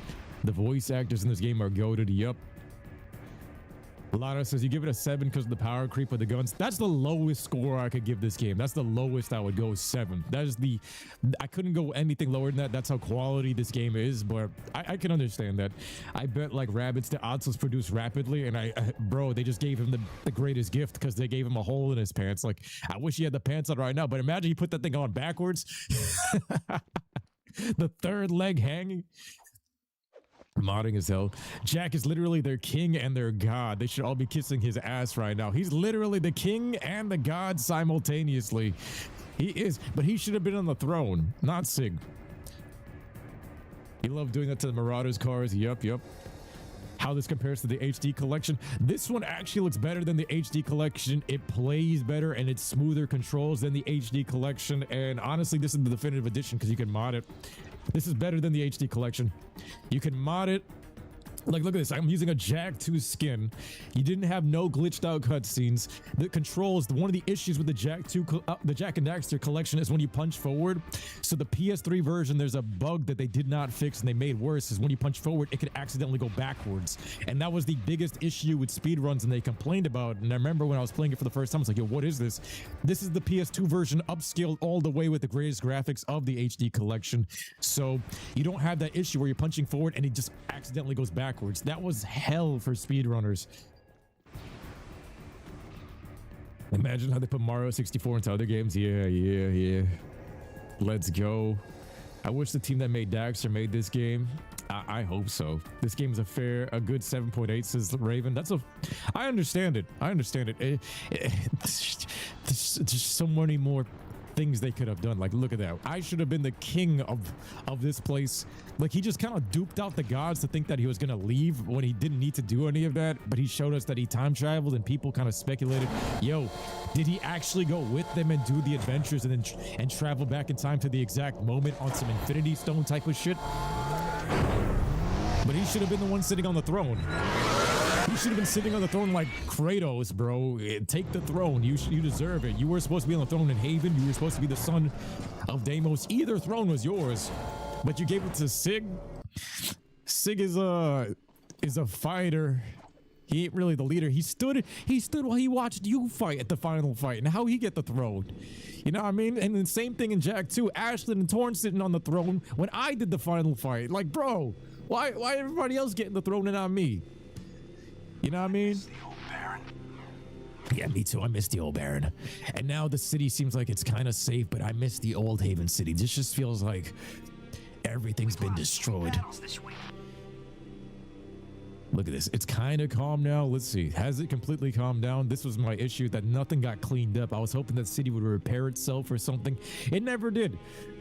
In Jack 2, after you finish the whole ending part, the war stops and everything kind of gets quiet and clean. And I like that. Here we destroyed the metalhead nest. Do they respawn? Yeah, they respawn in here. They own this section of the city.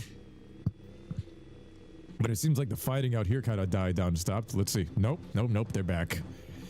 And here we go again. So the fighting never stops. They got war music, but I love the Crimson Guard anxiety music of the second game. I gotta go play Jack 2 again, man. Jack 2, we gotta go replay it. You guys... Every time I play Jack 3, now I gotta go play Jack 2 because I think Jack 2 is the peak. Nothing really changes post-game completion at all, right? Even though the throne was his, I guess Jack wasn't into that king stuff. Man, I know, yeah.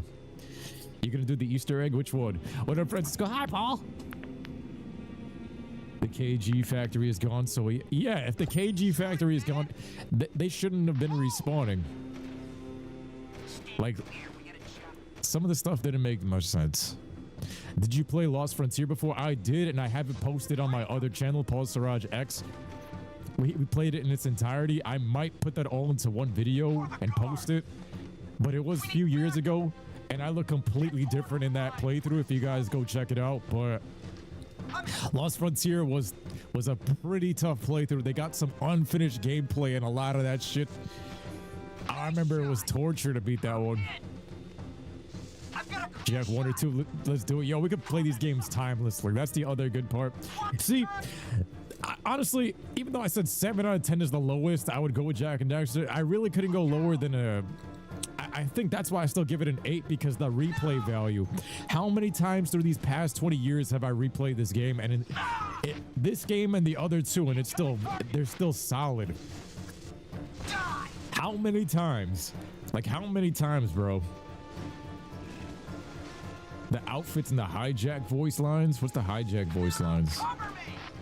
Jack should have been given his own throne with a harem of baddies by his side. You should have had a whole bunch of big booty Latinas out there in Spargus.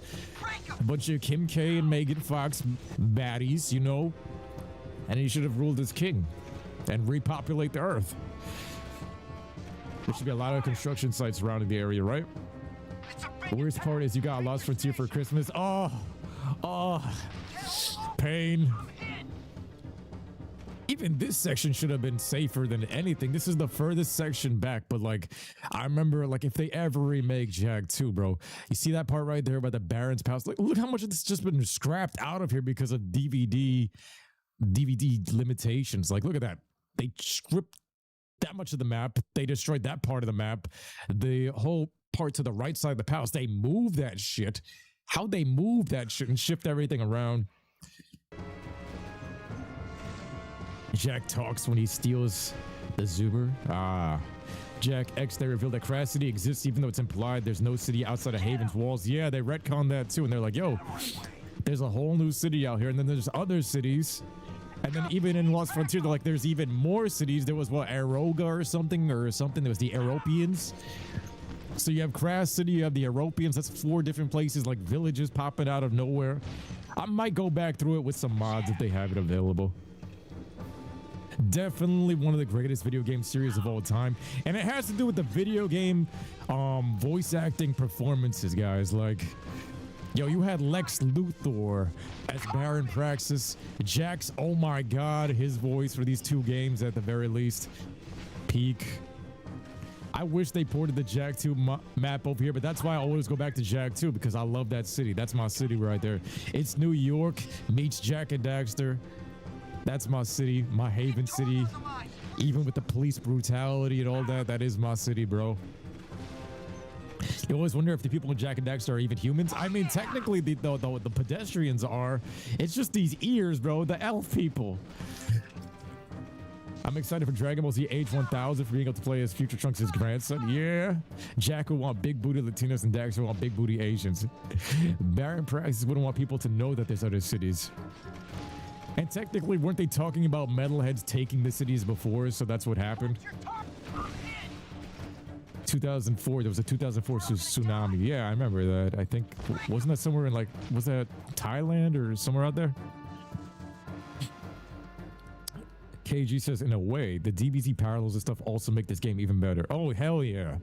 Hell yeah. The DBZ parallels, Errol being Metal Cooler, Mecha Frieza, Time Patroller Trunks. It's still a hash of all the greatest things, especially Dragon Ball Z. You got the Kamehameha wave, Kamehameha. You got Ultra Ego in here before Ultra Ego. You got Ultra Instinct before Ultra Instinct. You had Yellow Eco Super Saiyan. You had Red Eco Kaioken. You had the blue for speed. You had green Super Saiyan Broly up in here. You had Bulma as Kira. And the list goes on and on. You got Deimos and all that. You had Krillin. You know what I mean? Yes, it was Thailand, right? Baron Praxis voiced Lex Luthor and Mr. Krabs. Yes, yes. 100%. And see, this area is just dead after everything. So you don't get the palace, you don't get the throne, and then all of this other stuff is just dead. And yeah, the war zone, it's constantly fighting, but anybody else ever get like post-game depression besides me? When you complete everything, there's no more cutscenes. The world is just void. Man of Steel felt like the live action Dragon Ball Z would deserve. It did action-wise, it just needed some more blood. I agree with that. Deimos' throne is open. You know, let's head back to the throne. Let's head back to the throne. I had to just take a walk through Haven City just to get one last walkthrough here. You never know if we're coming back or not. You never know if we're saying farewell. Like, I would have liked to see this a little bit more peaceful, but then again, what would this really be with everybody just walking around all lolly, all like normal. I wish we still saw our friends like Torn, Ashlyn, Sig. It's because of the voice actors and the characters that they were. Like their voice acting was 10 out of 10. I don't think there was any point in this where I said, yo, I hate the sound of this voice actor or this didn't match. There was no Colleen Clickenbeard in this, bro.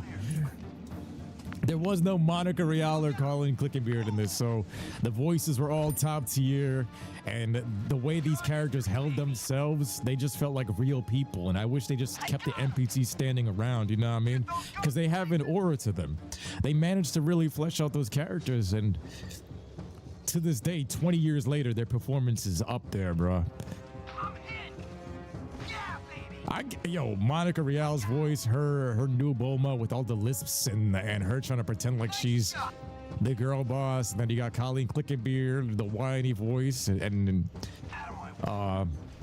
Retro, you would get that post-game depression too, yo, and then that's what would immediately make you buy the next one, because it's like, yo, that post-game depression is sad, bro, especially on a rainy day. I swear those doors said Jack. Tiffany was peak Bulma, yep. The city's lost. Raven says all that work for nothing. Sig gets the throne, Torn gets the baddie, Daxter gets the furry, and Jack gets nothing. He did get a kiss from Ashlyn. And then him being Mar, Ashlyn was glazing him. Torn gets the baddie in the next game, but yeah. Bubba Mess sounds like her in real life, yeah. Jack 2 also has that post-game depression. Oh, hell yeah. Hell yeah. But at least we got Giant Dark Jack to kind of fix that. Jack X should have been like Crash Tag Team Racing. Yo, shouts to that one. Silva. That is Crash Tag Team Racing. Is that the one you're talking about where they fuse the vehicles? That would have been an epic, epic thing. Crash Tag Team Racing and Crash Team Racing. Fantastic game, CTR. But Tag Team Racing, I remember that one hasn't gotten remade, and that, like, I wish they did. Tiffany owns Monica for life, for life, for life. And Stephanie Natalie owns as well. And Linda Young, the voice of Frieza. Like, I would come up in here, right? So since we had no palace, this is the stuff I would do, like with that post-game depression. Yeah, you can go and collect all the orbs and you can try that, but I remember that I was like, yo, how are we supposed to reach those ones at the top of Haven? There was stuff that got me stumped like that. I'd come back up to here, and I remember my Baron's Palace from the second one. Then we got this wooden elevator, and I come up here and I'm like, so this is the new throne that I get? This is what I got? Okay, we got like water fountains and stuff. Is this a step up from the other one? But where's my baddies? Where's my big booty Latinas, man? I got this throne. This is it. All right, I get this. This feels okay, I guess. Running water and a bunch of stone. It's a nice design up in here. I wish we had more cutscenes and stuff and more meaning, but it's an okay throne room. It ain't no Baron's Palace, because the Baron's Palace, you see the entire city, and whoever designed that back in 2003, you see the entire city. It's one of the greatest pieces of architecture I've seen in all of gaming. You know what I mean? You don't blame Jack for turning down the universe. I wouldn't want to be traveling space with a bunch of furballs and a complete sausage fest. Cooped up with some furball gods. A bunch of Zenos. The semi-open world cart, but yeah, with the car fusions. Oh yeah, Silva, 100%. It should have been like Crash Tag Team Racing, where you can walk. Yes, I 100% agree with Silva. So Jack X, that was my biggest gripe with it. It should have been like Crash Tag Team Racing, and that's how Crash Tag Team Racing was advertised back in the day in the commercials. They were like, yo, you can walk on land and then go into the racetracks and then race. And they had you walking on land, and then you would go half of the game walking, half of the game racing. And they mixed the two perfectly, and I was like, yo, they couldn't even do that with CTR, but they did that with Crash Tag Team Racing. That's how Jack X should have been, where you get like floor combat, you could walk around semi-open world, and then you go into the races, and it still would carry over, because you had them walking in the cutscenes through Crash City. You prefer Chris Aries Frieza over Ling the Young? To each his own. We're the harem of lovebirds. Where are they? Yeah, Pecker was lying, bro. Pecker was capping.